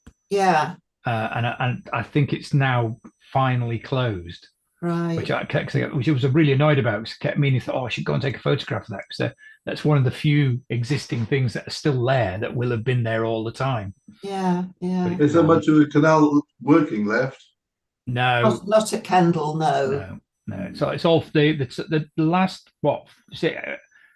Is it the last 4 or 5 miles, David? Must be about that, isn't it? From Hincaster, isn't it? Basically. Yeah. It's just the 2 motorway crosses. Yeah. You can go from Tuartfield, can't you? Yes. All the way through. Yeah. Does it end at Tuartfield? Yeah. Yeah. So Roger, that's it. The last few miles has all been filled in, and just prior to that, there's the M6 motorway goes over it. Yes. So, well, is it the M6? No, it's the bit in it, but yeah. But I think the M6 does go. Does it? Yes. Yeah. It's right at the same junction. Yeah. Yeah. Aye. I wondered if they could actually reroute it slightly and avoid that. In fact, so I said that to somebody when they were talking about it, and goes, "Oh yeah, that would be an interesting route." So. Yes, if they stayed on the east side of it, coming north. Yes. Then they have to get across the bypass. Yeah. Yeah. Where is it? Is it in Stainton, where there's quite a long tunnel? Yes. That's where it ends now. Obviously, the horses couldn't go through, so they had to kind of go on the roof of the boats and push it along with their feet. Yeah, leg it. Worked quite well. Yep. Yeah. Yeah. But there's an ice house. Have you seen the sign for the ice house? No, where's that? It's near Jilks. There's a sign. It says 1 mile to the ice house. Oh, and it's at Natland. It's at the end where Natland is, and it's still there. And it belonged to the big house. Yeah, it was there because the canal used to freeze over. Yeah, back in the day, so they used to take all the ice out and store it in the ice house. Fine. It was for the people that lived in the large house there. I bet they enjoyed doing that, carrying that around and stacking it. Yeah. Big hooks and things. And he was saying the bridge before Jilks, the last one around there. Yeah. They drained the canal. There was like a big sluice, and they drained the canal, and all the fishers went to that area. And the local fishermen thought, oh, that's a good place to go and catch some fish. And a lot of them were sucked down into the whatever it is. Yeah, perished. They perished trying to catch fish. Oh, the fishermen did, right? Yeah, the fishermen were sucked down. Oh, yeah, the fish. That'll teach him.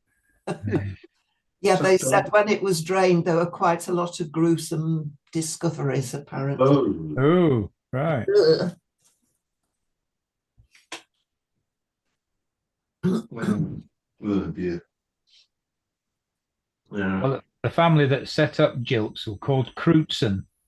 Oh, I've heard of them. With a W, C-R-E-W. Yes. Yeah. There was a Crutzen's Bank in Kendal, and Crutzen's also paid for part of the canal. Yeah, they did. And what was that? There were 2 or 3 well-known names. Yeah. Who Nearly all Quakers as well. Yes, they said Quakers. Yeah. The family that do the music festival, what are they called? Wakefield. Is that the Wakefield? There was the Wakefields were mentioned. Yeah. And another well-known local name. Yeah, but their big house is still there. Pardon? What was this, Jukes? Dukes? You're calling it Jukes or something?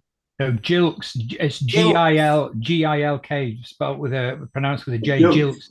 Gilbert Jilks and Gordon, the firm was called. And what is it? They made turbines and water pumps and things. Most shipping had their pumps and stuff in them for their bilges. Things. They're considered to be were considered to be like the Rolls Royce of turbines. So water and gas turbines. So for like hydroelectric or water pumping and things like that. So yeah, it's a big employer, isn't it? Yeah.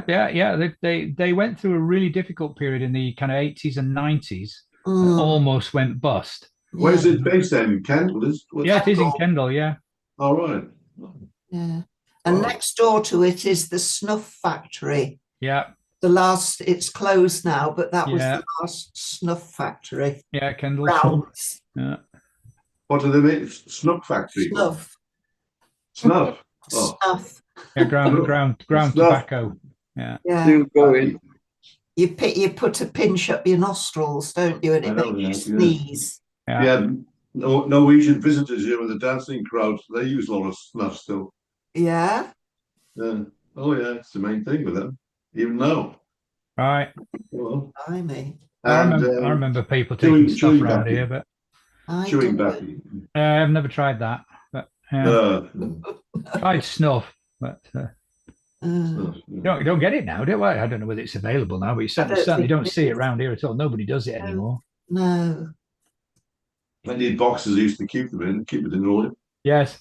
Yes, some lovely boxes. Yeah. Well made, silver, antique fair, like the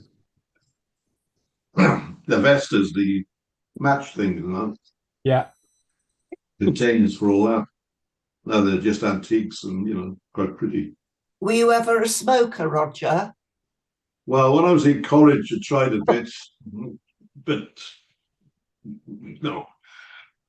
I gave up in Dad always put us 1970. off because my grandfather was a 1970, chain David. smoker, Yeah. and It's it still gave him bugging me. cancer, stomach cancer and stuff in the end. Yeah. But I used to have one time it's an odd cigar. I didn't inhale it, just like a dummy. I like the smell of things, and Yeah. off and on. But then when the eye trouble came back in 2009, smoking adversely affects the eyes. So I thought, right, drop it all together. So that was it. But my granddad's father was a chain smoker. He used to buy in cigarettes and put them in a little machine on the table. Yeah. But he died of stomach cancer, and a cousin, I think, through the effects of the tar in the tobacco. Mm. I mean, they were living on these things. Well, just about everybody smoked in the 40s. Oh, yeah. My 50s. father-in-law was the same, and this pipe in the end. He'd had 2 strokes, warned My against dad smoked. smoking, but still did it on a Mm. pipe. But he got a stroke at the end, well, hardening of the arteries in the end, emphysema, all that. All the photographs, he had snaps of him. He always had some smoking going on, cigarettes, pipe. Yeah. No, when I met my wife, he not long had a big stroke, and the doctor said, "Any cigarettes? There was cigarettes in the bedroom. Get rid of those. Oh, yeah. You kill yourself." Oh. So he went then to pipes, still inhaling tobacco, which is stronger. He had another huge stroke. Thought we lost him. No. He lost a bit of balance, but hardening the arteries and emphysema. You know, carried on right to the end. Seems like some people, like an uncle of mine on our side, could smoke. He gave up 94, got fed up with it. And that was it. No effect whatever. He just passed away. His age. Other people are dead at 50, full of cancer. Yeah. I think it's to do with allergies in the body. Like some people just take certain drugs. There's a lot of people. Penicillin I'm on now. I can take penicillin. My father couldn't take penicillin, codeine, or anything. Mm-hmm. You know what I mean? Just certain genes to collect, and you get away with it. Other people, they shouldn't even touch it. My skin is touchy with the sun damage. Other people stay all day, nothing happens. Yeah.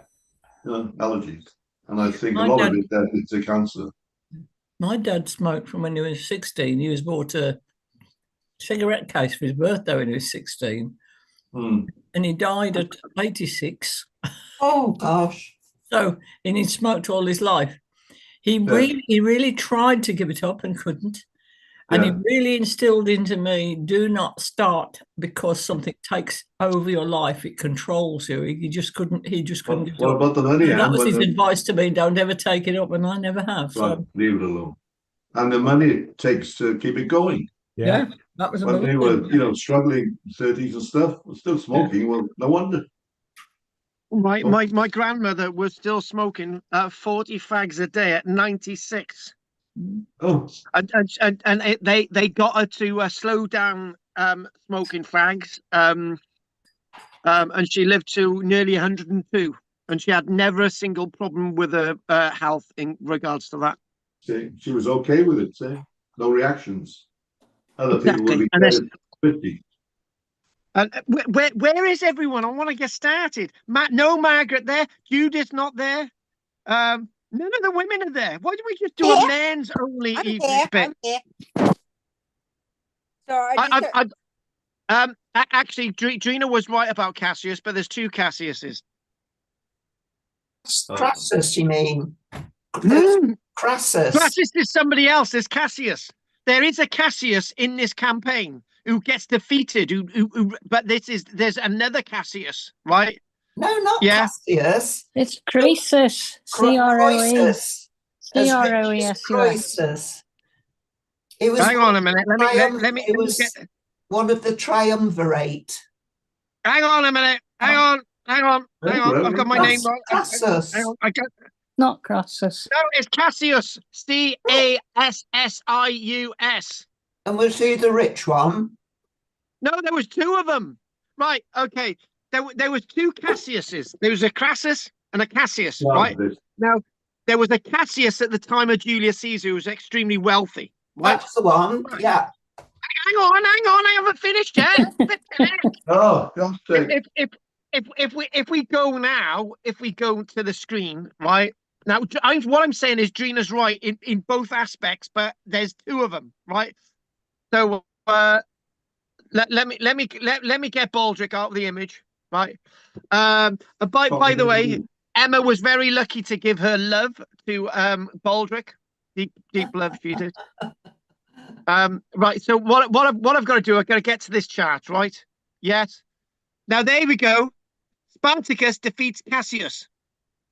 Now there's two Cassiuses, right? There's the Cassius at the time of Julius Caesar, who was known as Gaius Cassius Longinus, right? And there was this other Cassius, right? Which was actually which is the one that we're going to do now, right? So anyway, just go with the flow, right? But there's Chris so we got as well. Oh, shut up about Chrysus. Which was the one, the triumvirate, do they call them? Right, I'm going to lose. I'm going to lose the will in a minute. Pompey, Caesar, and no, Chrysus was a general working with Spartacus, who was defeated by Gellus, who's a Roman general. Right, got it. Good. I'm glad you have. Right, let's do the next bit. It's very annoying that their names are all the same. I know it's annoying. Just That's say probably yes. why they fell out. I'm gonna fall out with all of you in a minute. Croesus, who was he? Somebody else. Right. Like, just forget about Chrysus, right? Chrysus was on the side of Spartacus. He was defeated by Gellus, right? If you were listening earlier on, Spartacus lost against Gellus, right? But they kicked Gellus's backside all the way up to number 2 because in defeat, there's victory. Let's lead this. Let's do it, guys. Go with the flow. You're looking at number 2 and 3, right? Spartacus defeats Lentulus at number 2 on there, which is near Rome, right? Which is not near Rome at all. It's a few miles. And there you go, the Battle of Mutina. Go with the flow. Listen, this is the defeat of the consular armies. This is the big thing in the film where what happens is Spartacus beating the Romans, right? At number 2 and number 3. Got it? Good. In the spring of 72 BC at 1215, the escaped slave left their winter encampments and began to move northwards towards Cisalpine Gaul. So in other words, going all the way to the Alps, and then that's the Cisalpine Gaul, and then they're going to go up to France, whatever. Yeah.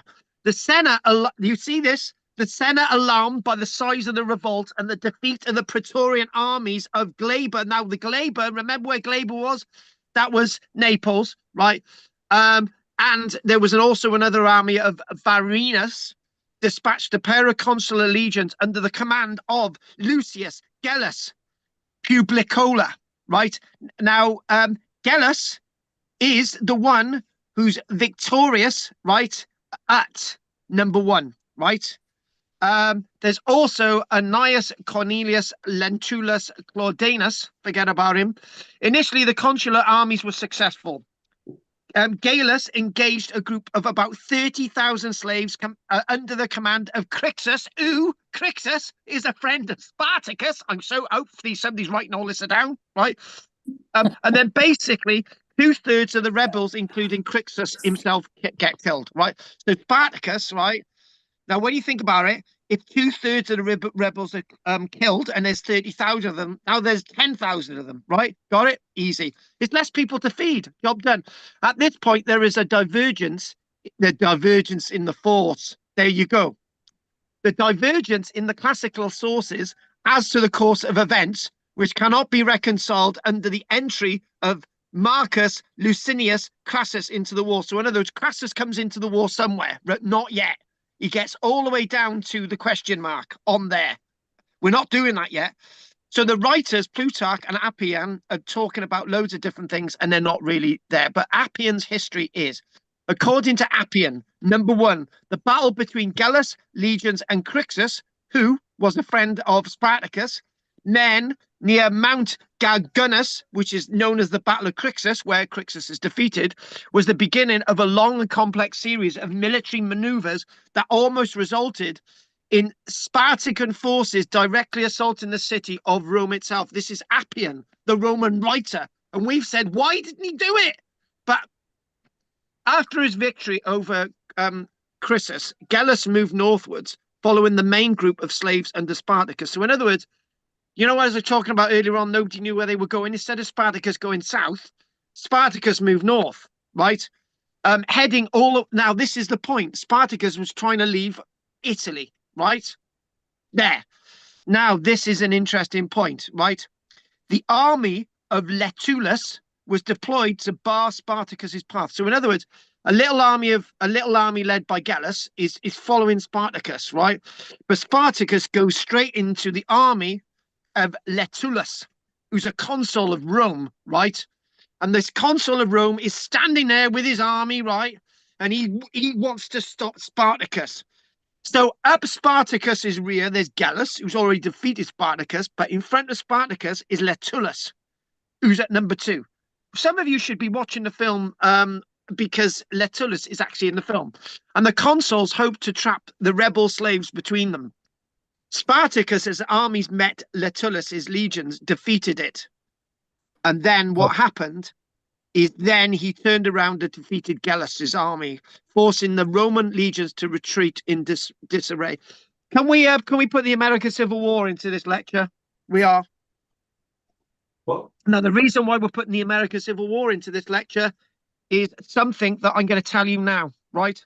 Now, I told you last week, right, that Vercingetorix was a subject for students at the West Point Academy in just before the American Civil War broke out, right? The campaigns of Julius Caesar were what these students learned at the West Point Military Academy, where the likes of Grant went to, the likes of Johnson went to, the likes of Sherman went to, and the likes of Robert E. Lee went to. Johnson was a Confederate, Robert E. Lee was a Confederate, Grant was a Union, and Sherman was Union, right? They all went to West Point Military Academy, right? Mm-hmm. Now, there's something really important about this. When Robert E. Lee had an agreement with Johnson that if Robert E. Lee leaves the trenches at Richmond and abandons Richmond, the Confederate capital, and heads towards Johnson, they're going to gather together and they're going to defeat Sherman, and then they're going to turn around and defeat Grant, right? And this is exactly what you're seeing here. So obviously, this was something that they learned in West Point. What we do, we defeat one army and then we turn around and we defeat Grant, right? But they weren't successful. And you know that what happened in the American Civil War. Lee didn't get to his supplies at Potomac Junction on the 9th of April in the year 1965 and was unable to feed his troops. They had to surrender. They were unable to join Johnson, who surrendered on the 26th of April, 1860. Did I say 1864? I meant 1865. They were able to join Johnson in 1865, and therefore, so in other words, they're being inspired by the campaign. You can see it. You can see it. I just wanted to put that in there because this campaign of Spartacus is hugely influential on military strategists throughout history. Just like Alexander the Great, that's influential on history. The likes of Vercingetorix, Julius Caesar, which come a little bit later, that's influential on history.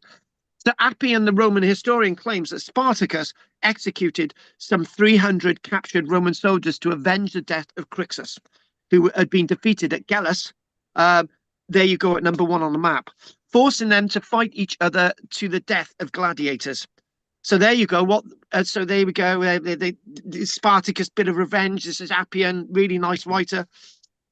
Spartacus then pushed north with, don't know where this has come from, but pushed north with 120,000 everybody, right? Families, gladiators, deserting Roman soldiers, whatever. Right, 120,000 is a lot of people. How the hell are you going to feed them, right? If they'd have got to Rome, they would have had the supplies, but they didn't. Having burned all his useless materials, killed all his prisoners, and butchered his pack animals in order to expedite his movement, right? But that's still not going to be enough to feed 120,000 people. This is Appian maybe exaggerating things. The defeated consular armies at number 2 by Lentulus, right? Lentulus was defeated, fell back to Rome to regroup. Well, so in other words, these armies fell back to Rome.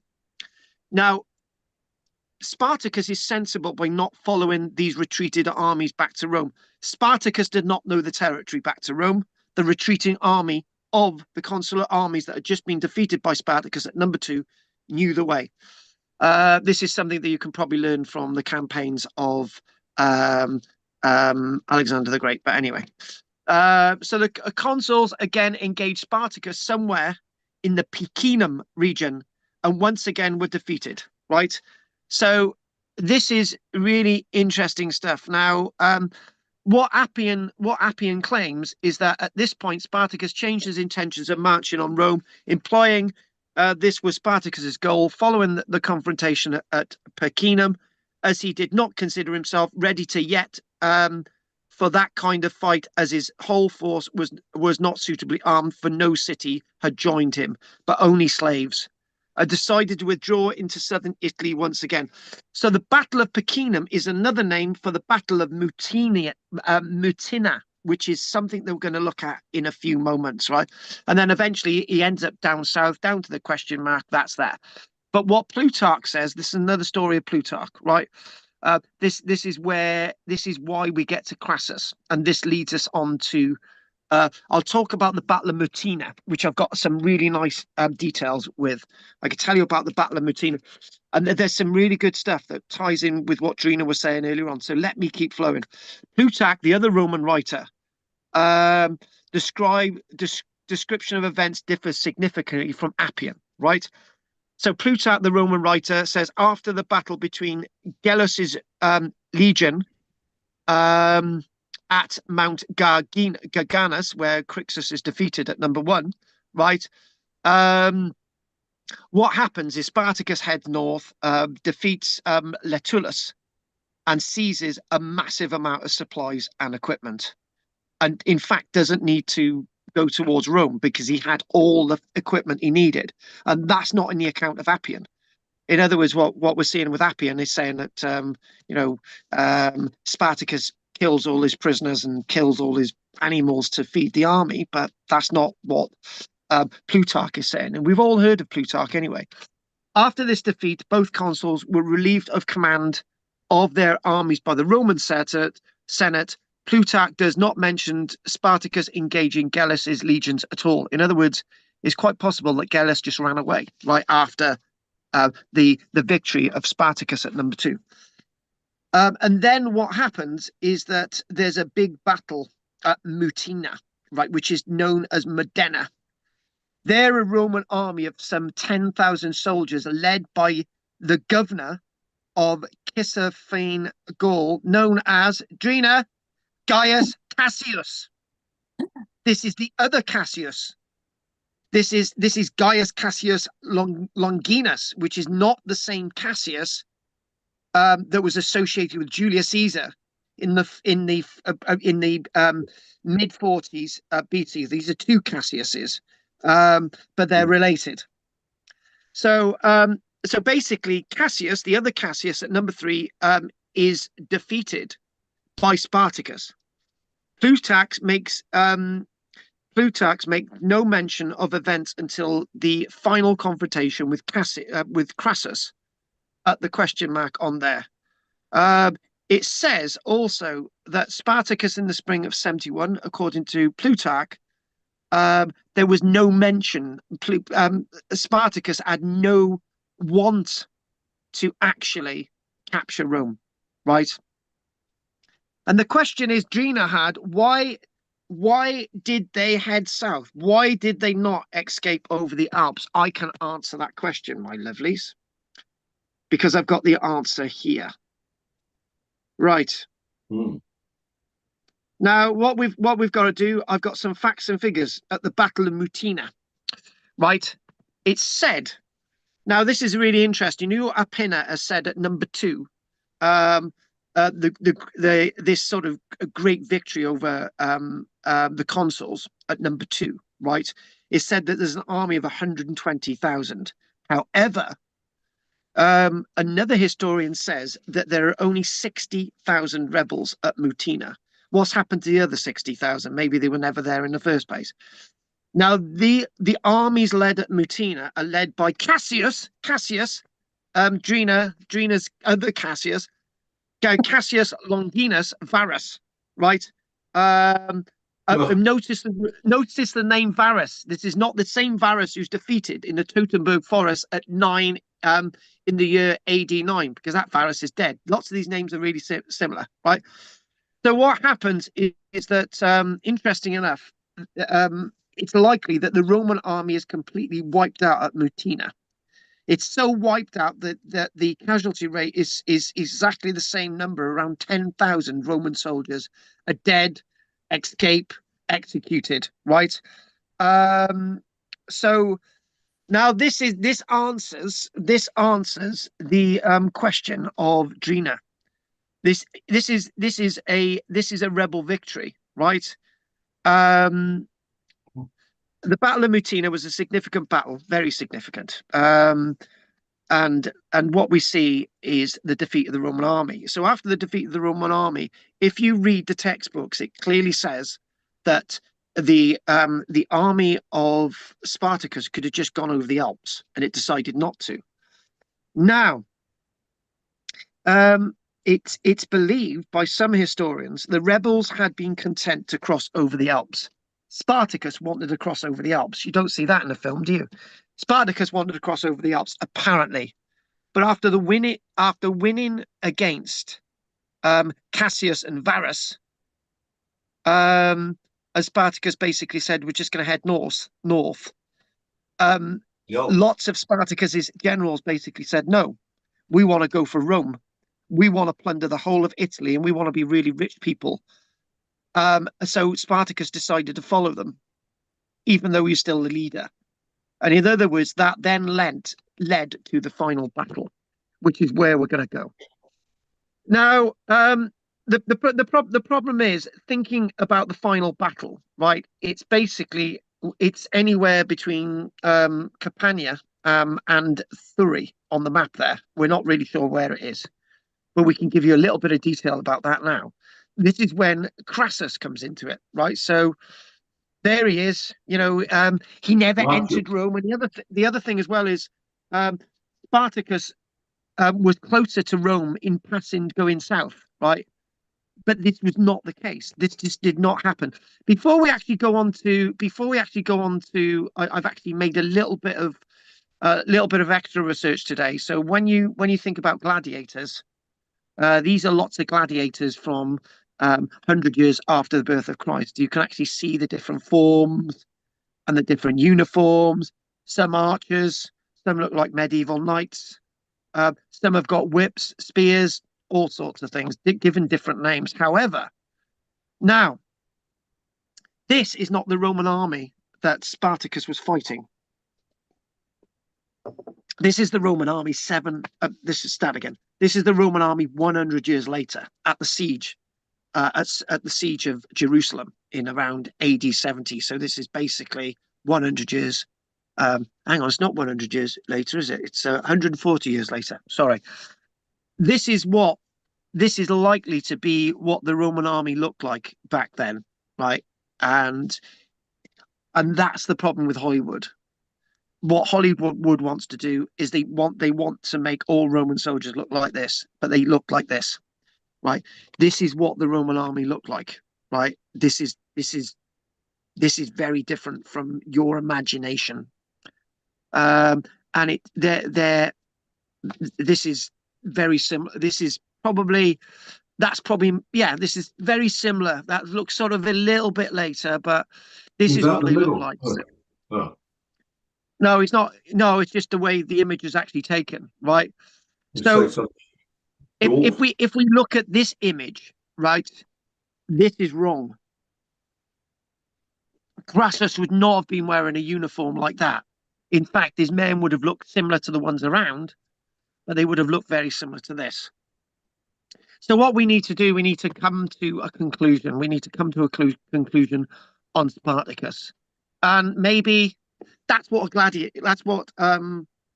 looks like. It's actually a little bit shorter than that, but that's what it's about 18 inches. So I think it's a bit longer than 18 inches actually, but it gives you an idea. And obviously we get stories of gladiators and the likes of Spartacus from various mosaics. And again, this is all coming into the nitty-gritty. So let's just try and get to the end of this. Let's just tell the end of this story. So oh god, right, okay. What? Let me get my notes up here. Right, shut up, Rod. Oh no. Right. So the problem is with this last battle, right, it's got lots of different names. It's known as the Battle of Lucania. It's also known as the Battle of Cantiana, right? So the Battle of Cantiana, right? We've got some really nice facts here, and we've got a really nice description, right? But what I'm going to do, I'm going to do two sources like I've done before, right? So let's just go back and let's just read an overview of this big battle, right? So we have a battle scene, and yeah, why not? We know it's somewhere above the N, above Campania, or it could be anywhere between Campania and all the way down to Thurii, right? And then we're talking about bodies, right? So let's look at a battle scene. Some people say that this is actually the death scene of Spartacus. So the information is this: the battle, again known as Lucania and Cantiana. This is the great battle between Crassus and Spartacus. So they've ended up going south. They didn't loot. The other thing as well is it doesn't make sense if these other generals who are with Spartacus, when they've defeated, just on the edge of the Alps, okay, they defeated on the edge of the Alps a Roman army. They could have just gone, right? Why didn't they loot Rome? It just doesn't make sense. It really doesn't make sense. While Crassus' victory, when we think about this victory of Crassus over Spartacus, you're missing out everything else a minute. Put down the rebellion. Many of Spartacus's followers were captured and later crucified. The Battle of Lucania was a key event and the end of the Third Servile War, a slave revolt against Rome. Spartacus and his army, though numbering in the tens of thousands, were ultimately defeated by the superior Roman legions that was probably bigger than the army of Spartacus. And this was led by the great war hero, Crassus. Now, if Crassus had been defeated at Cantiana, I don't think anything would have changed. I think the likes are in 71 BC. It's like that Spartacus would have eventually been defeated anyway somewhere, right? So what else? If they'd have defeated Crassus, then he'd have had to have marched on Rome, right?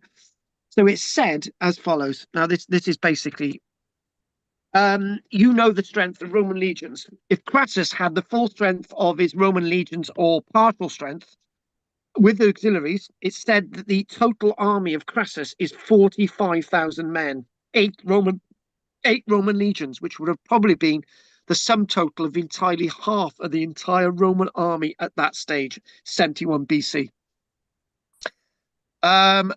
Now, what we've got with this is that they're facing 30,000 slaves, gladiators. So 45,000 Romans, 30,000 gladiators.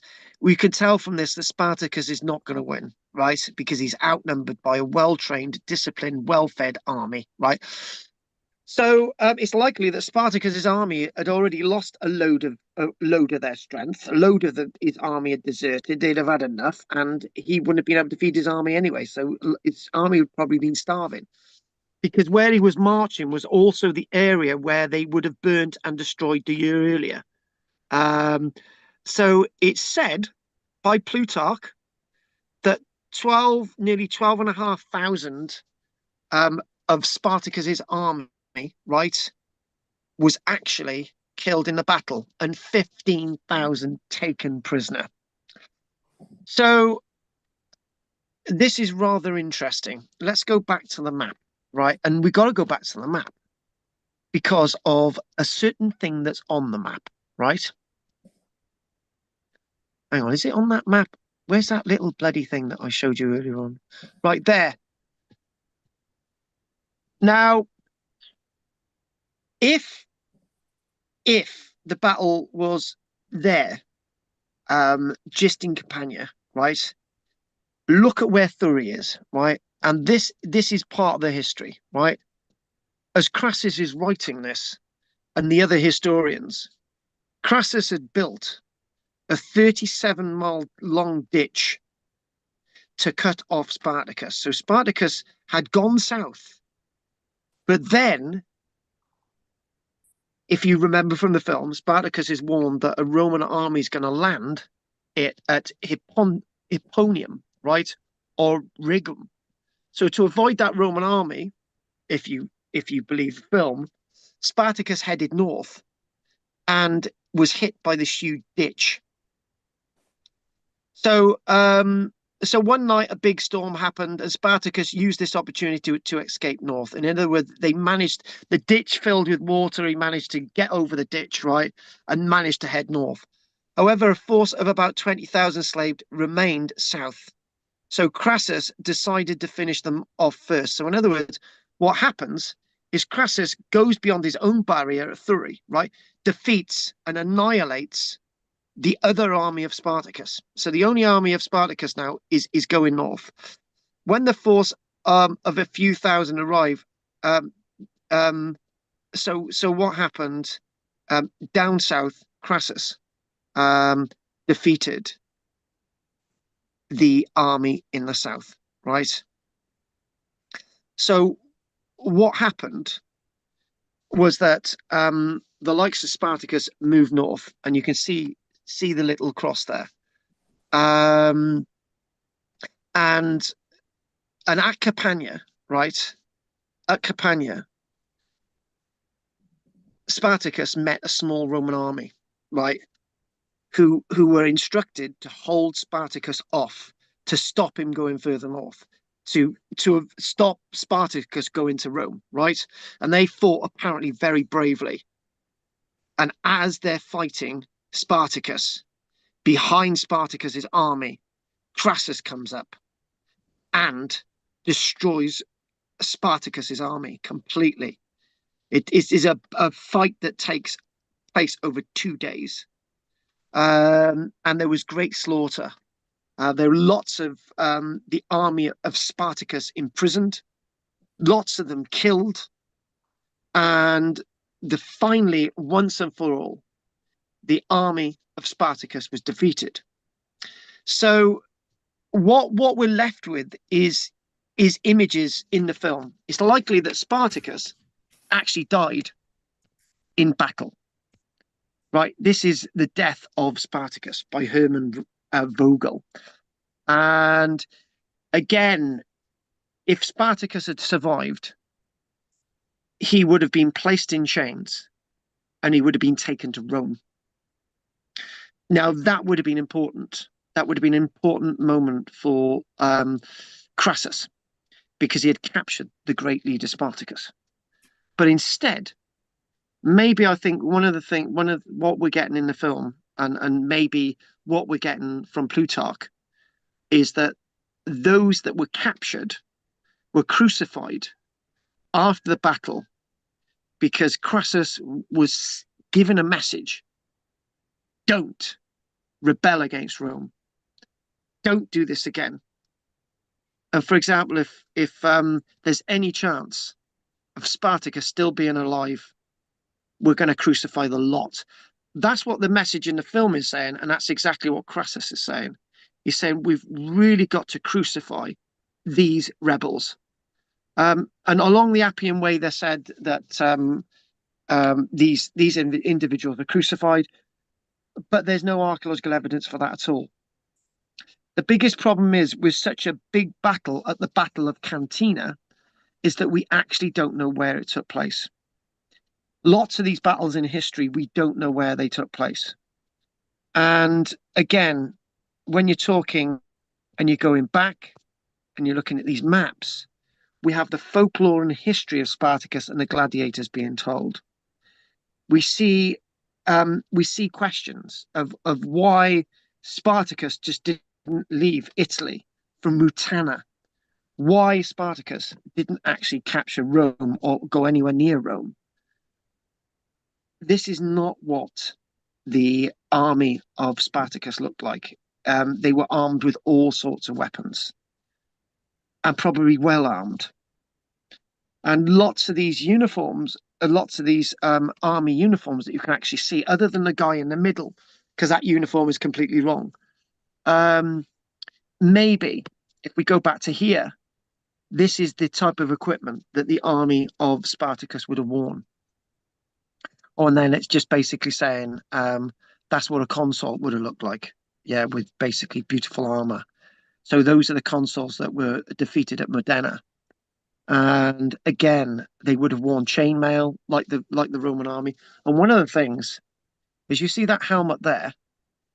That's a helmet that was actually a similar helmet like that was actually found in the southeast of England, which we do believe is the only piece of metal military evidence that has actually been found associated with Julius Caesar. But that's another lecture altogether.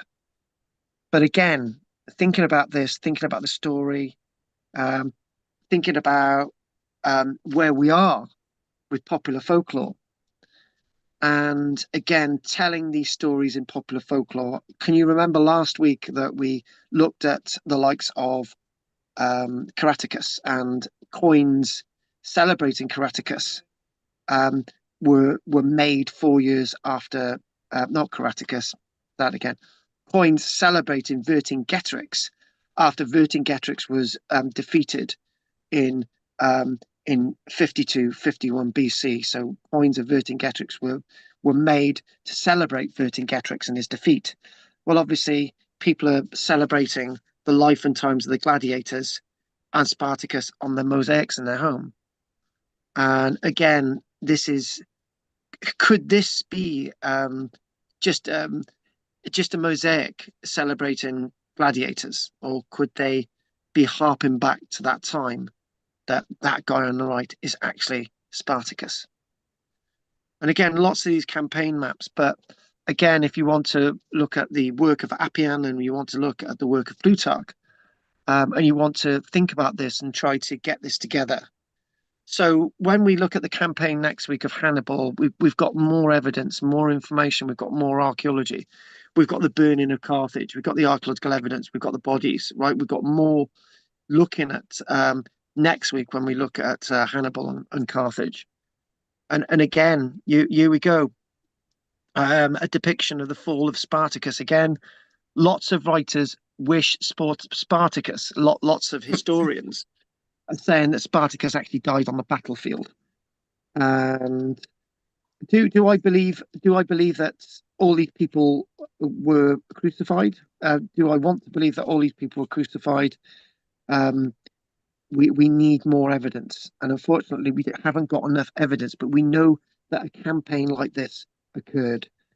And again, this would mean that the Roman world, there you go, Capua, that's where the school of gladiators was that Spartacus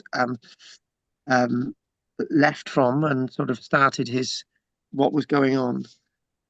But one of the things that we've got to remember is that Rome would always remember this rebellion. They would always remember hundreds of years earlier that the people of Gaul sacked Rome. Rome would be the eternal city for another 470 odd years until it's sacked by people from outside the empire. But then again, it's attacked internally, but that's another story altogether. And back to originally, there he is, Kirk Douglas. And hopefully you've learned something today. And you'll be able to really work out Gene Simmons was his wife in the film. And Peter, and obviously, I think Charles Lawton may have actually been Cassius, and I think Laurence Olivier was Crassus, and Tony Curtis was obviously this guy fighting alongside Kirk Douglas. So you can correct me on any of that, but and John Gavin must have been another one of the senators. So okay, other than that, hopefully it's been fun tonight, and you've learned something, all of us, and you've been inspired. I can't recommend a film about Hannibal, but I can recommend that you remember some of your stuff from school, because Hannibal was also a figure in history that we learned about in school. Right, okay, anybody got anything they want to say? Drina's at the bottom now. Go on, Drina, anything you want to say? Well, two things. I think the rich man is Croesus. Oh, yeah. I don't know if are you okay with that? It's not Crassus. Yeah, okay. Yeah. The other thing was that if we'll go with that. Sorry. Yes, well, Croesus. That's I can my English can be corrected. Yes. As Croesus. Yeah, no, that's fine. Okay. Don't be afraid to say that, Drina. You are right. It's the same person but pronounced differently. I'm fine with that. It's okay. If they were going to go to Rome, how would if they decided, if we thought they missed it, how did the Romans find the way around the country? I mean, you just walk a bit and suddenly there's Rome. You must have no, there's roads. It's full of roads. All roads lead to Rome. All roads lead to Rome, yeah. The Appian Way. The Appian Way. Could you imagine in other words, signposts? I know, that's what I mean. There must have milestones. I wanted to suggest that they didn't know it was there because they've disorientated. You don't really know that the road, it would have been signposted Rome over there, but I just want to chuck that in as a but in absence of evidence, right? Obviously there would have been signs, there would have been roads everywhere, right? And me saying, they didn't know it was there, but that's a better explanation than anything else. Yeah. When you think about it. Okay. Not defending that point. I could be completely wrong, but they didn't go to Rome twice. They missed it twice. Yeah. Compasses weren't working. Well, that sat-nav wasn't working on a Wednesday. No, quite. Okay then, Gina, if there's nothing else, we'll ask David. Fine. Anything? Okay, anything from you, David? No, thank you. Oh, okay, I'll see you next week, Dave. Yeah. Bye, Dave. Bye.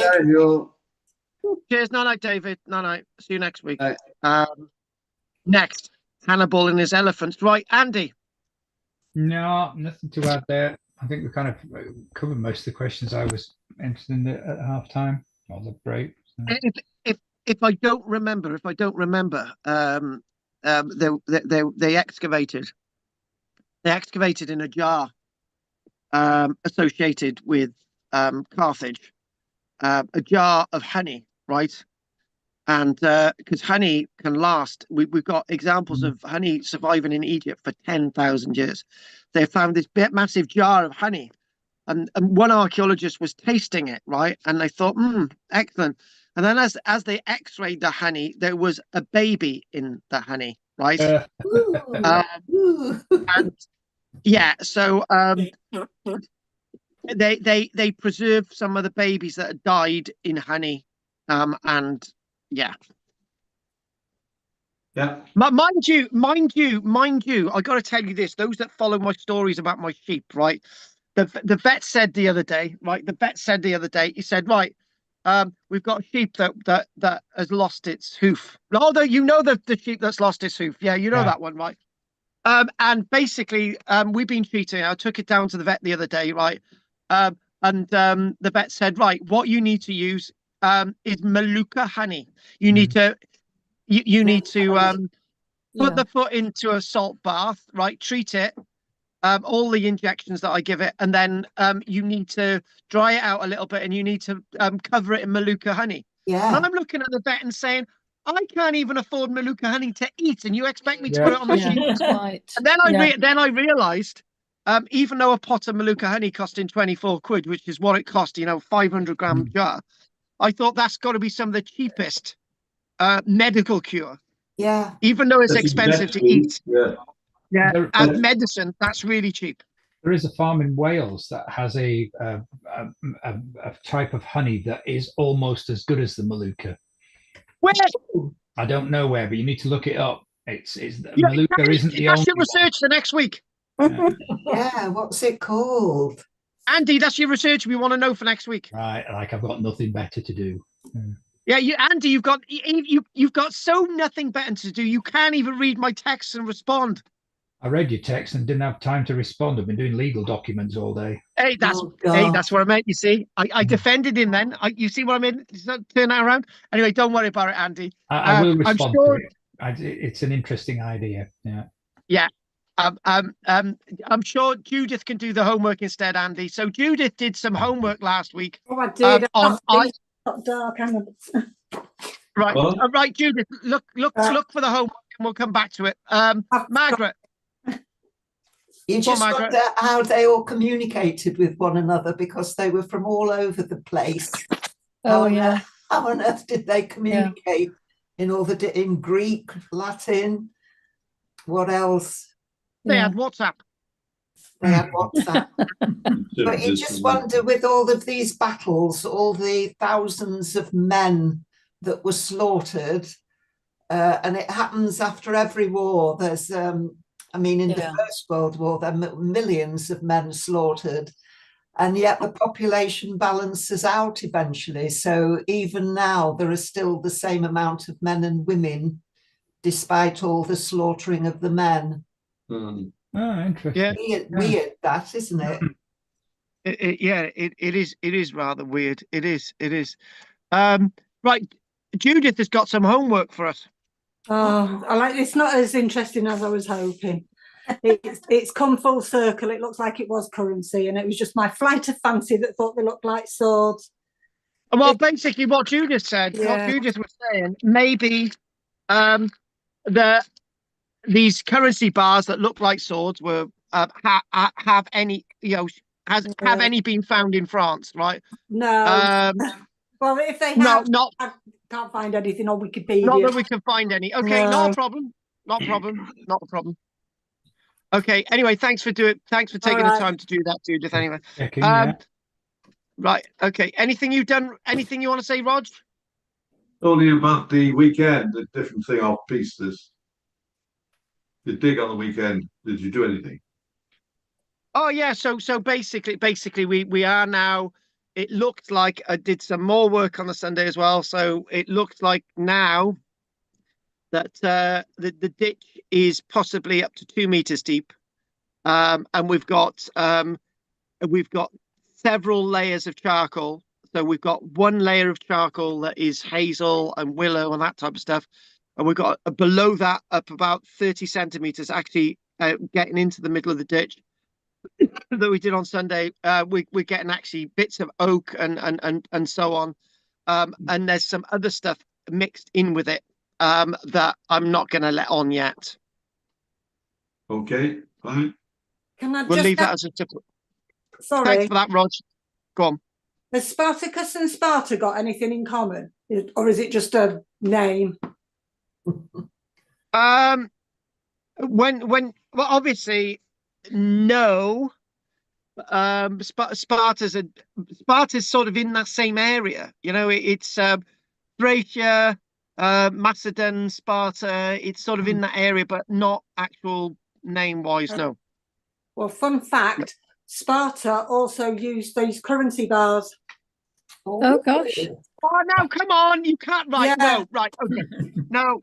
Right. Okay. You've started this now. We want to know more. Well, I'm written it down or anything, have I? This book is just about in Britain, but apparently they've found evidence that they use currency bars as well.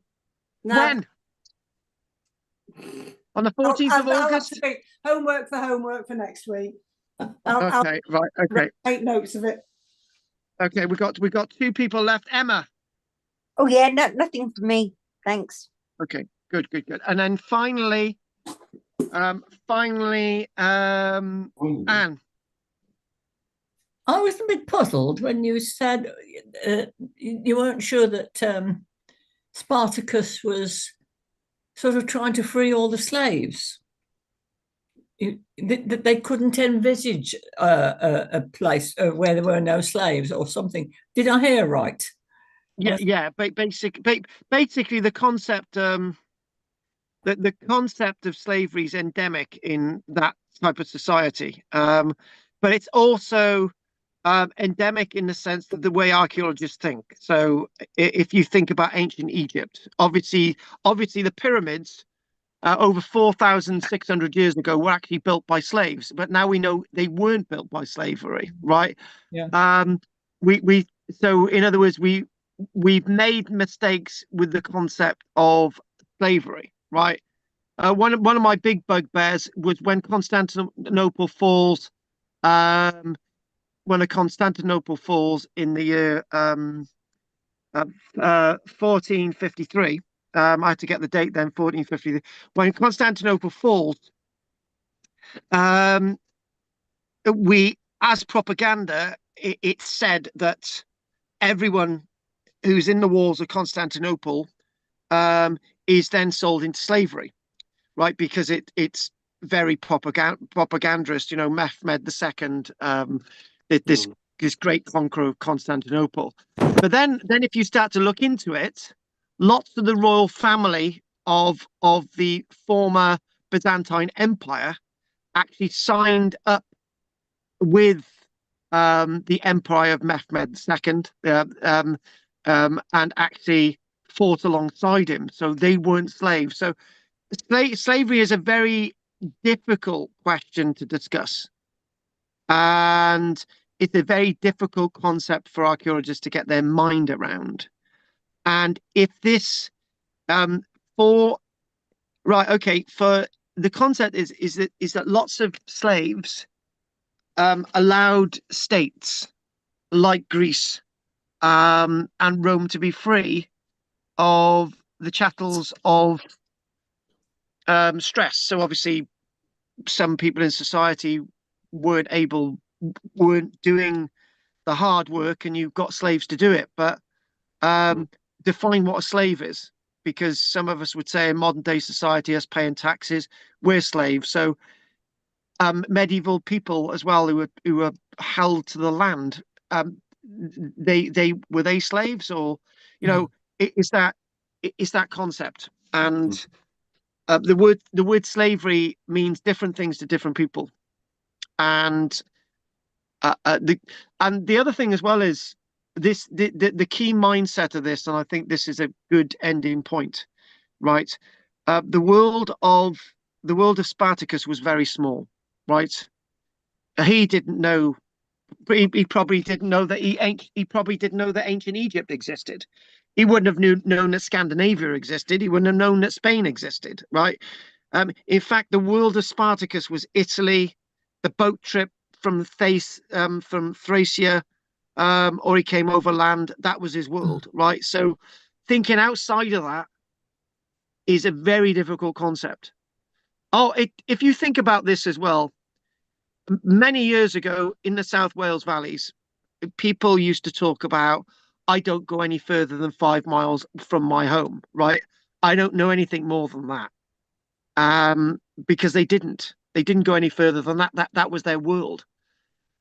Why would you want to go outside of that world? Why would you want to go outside of Italy if you didn't know anything better, right? The fear of going out, you don't know. And I think that's a really important point.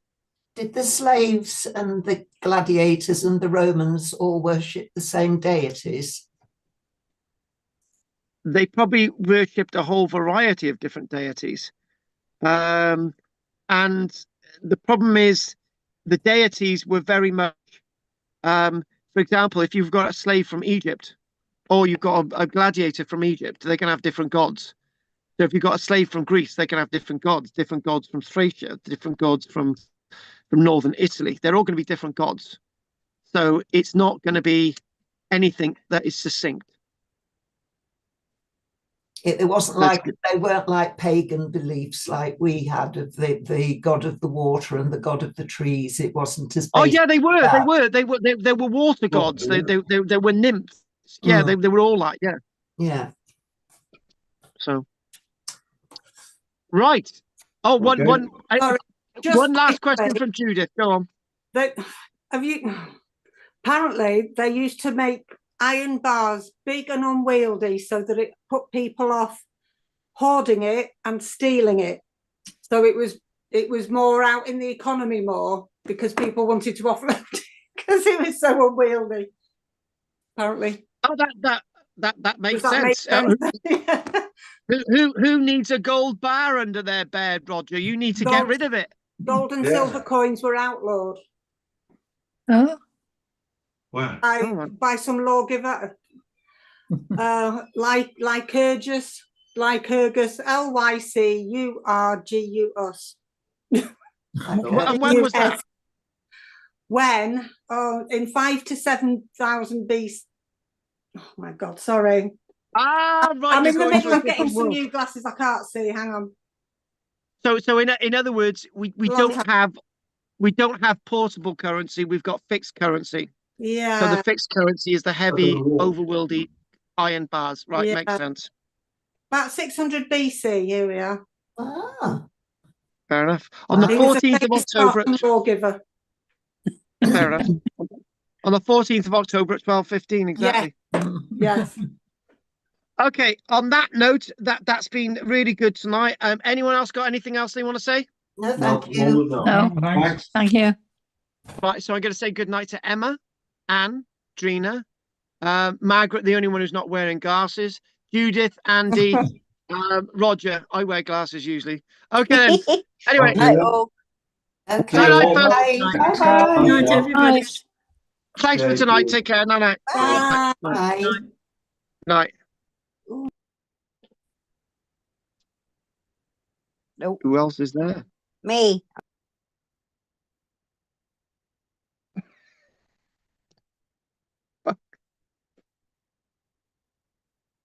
Right. Okay. We'll finish this now. Oh, currency bars. That's what we just did. Oh yeah, I had this chat thing last night, didn't I? You've got to look in the box. Anyway, don't forget everybody to like and subscribe. And lots of Roman content coming up, in fact, for quite a long time. And that's a good little stab at this. We'll be getting a more succinct stab next week at the likes of Hannibal and the world of Carthage. And hopefully that'll go off very well. I'm just going to look in the chat box. So, hang on, chat box. Nothing in the chat box there. 1, there 2, there 3. Nothing there. 4. Nothing in that window because there's another window there. Oh, back to the currency bars there. Judith and the currency bars. Smiley face. And there. Okay, folks, that's everything. Okay, thank you very much for watching tonight. And don't forget to like and subscribe. Diolch yn fawr i chi.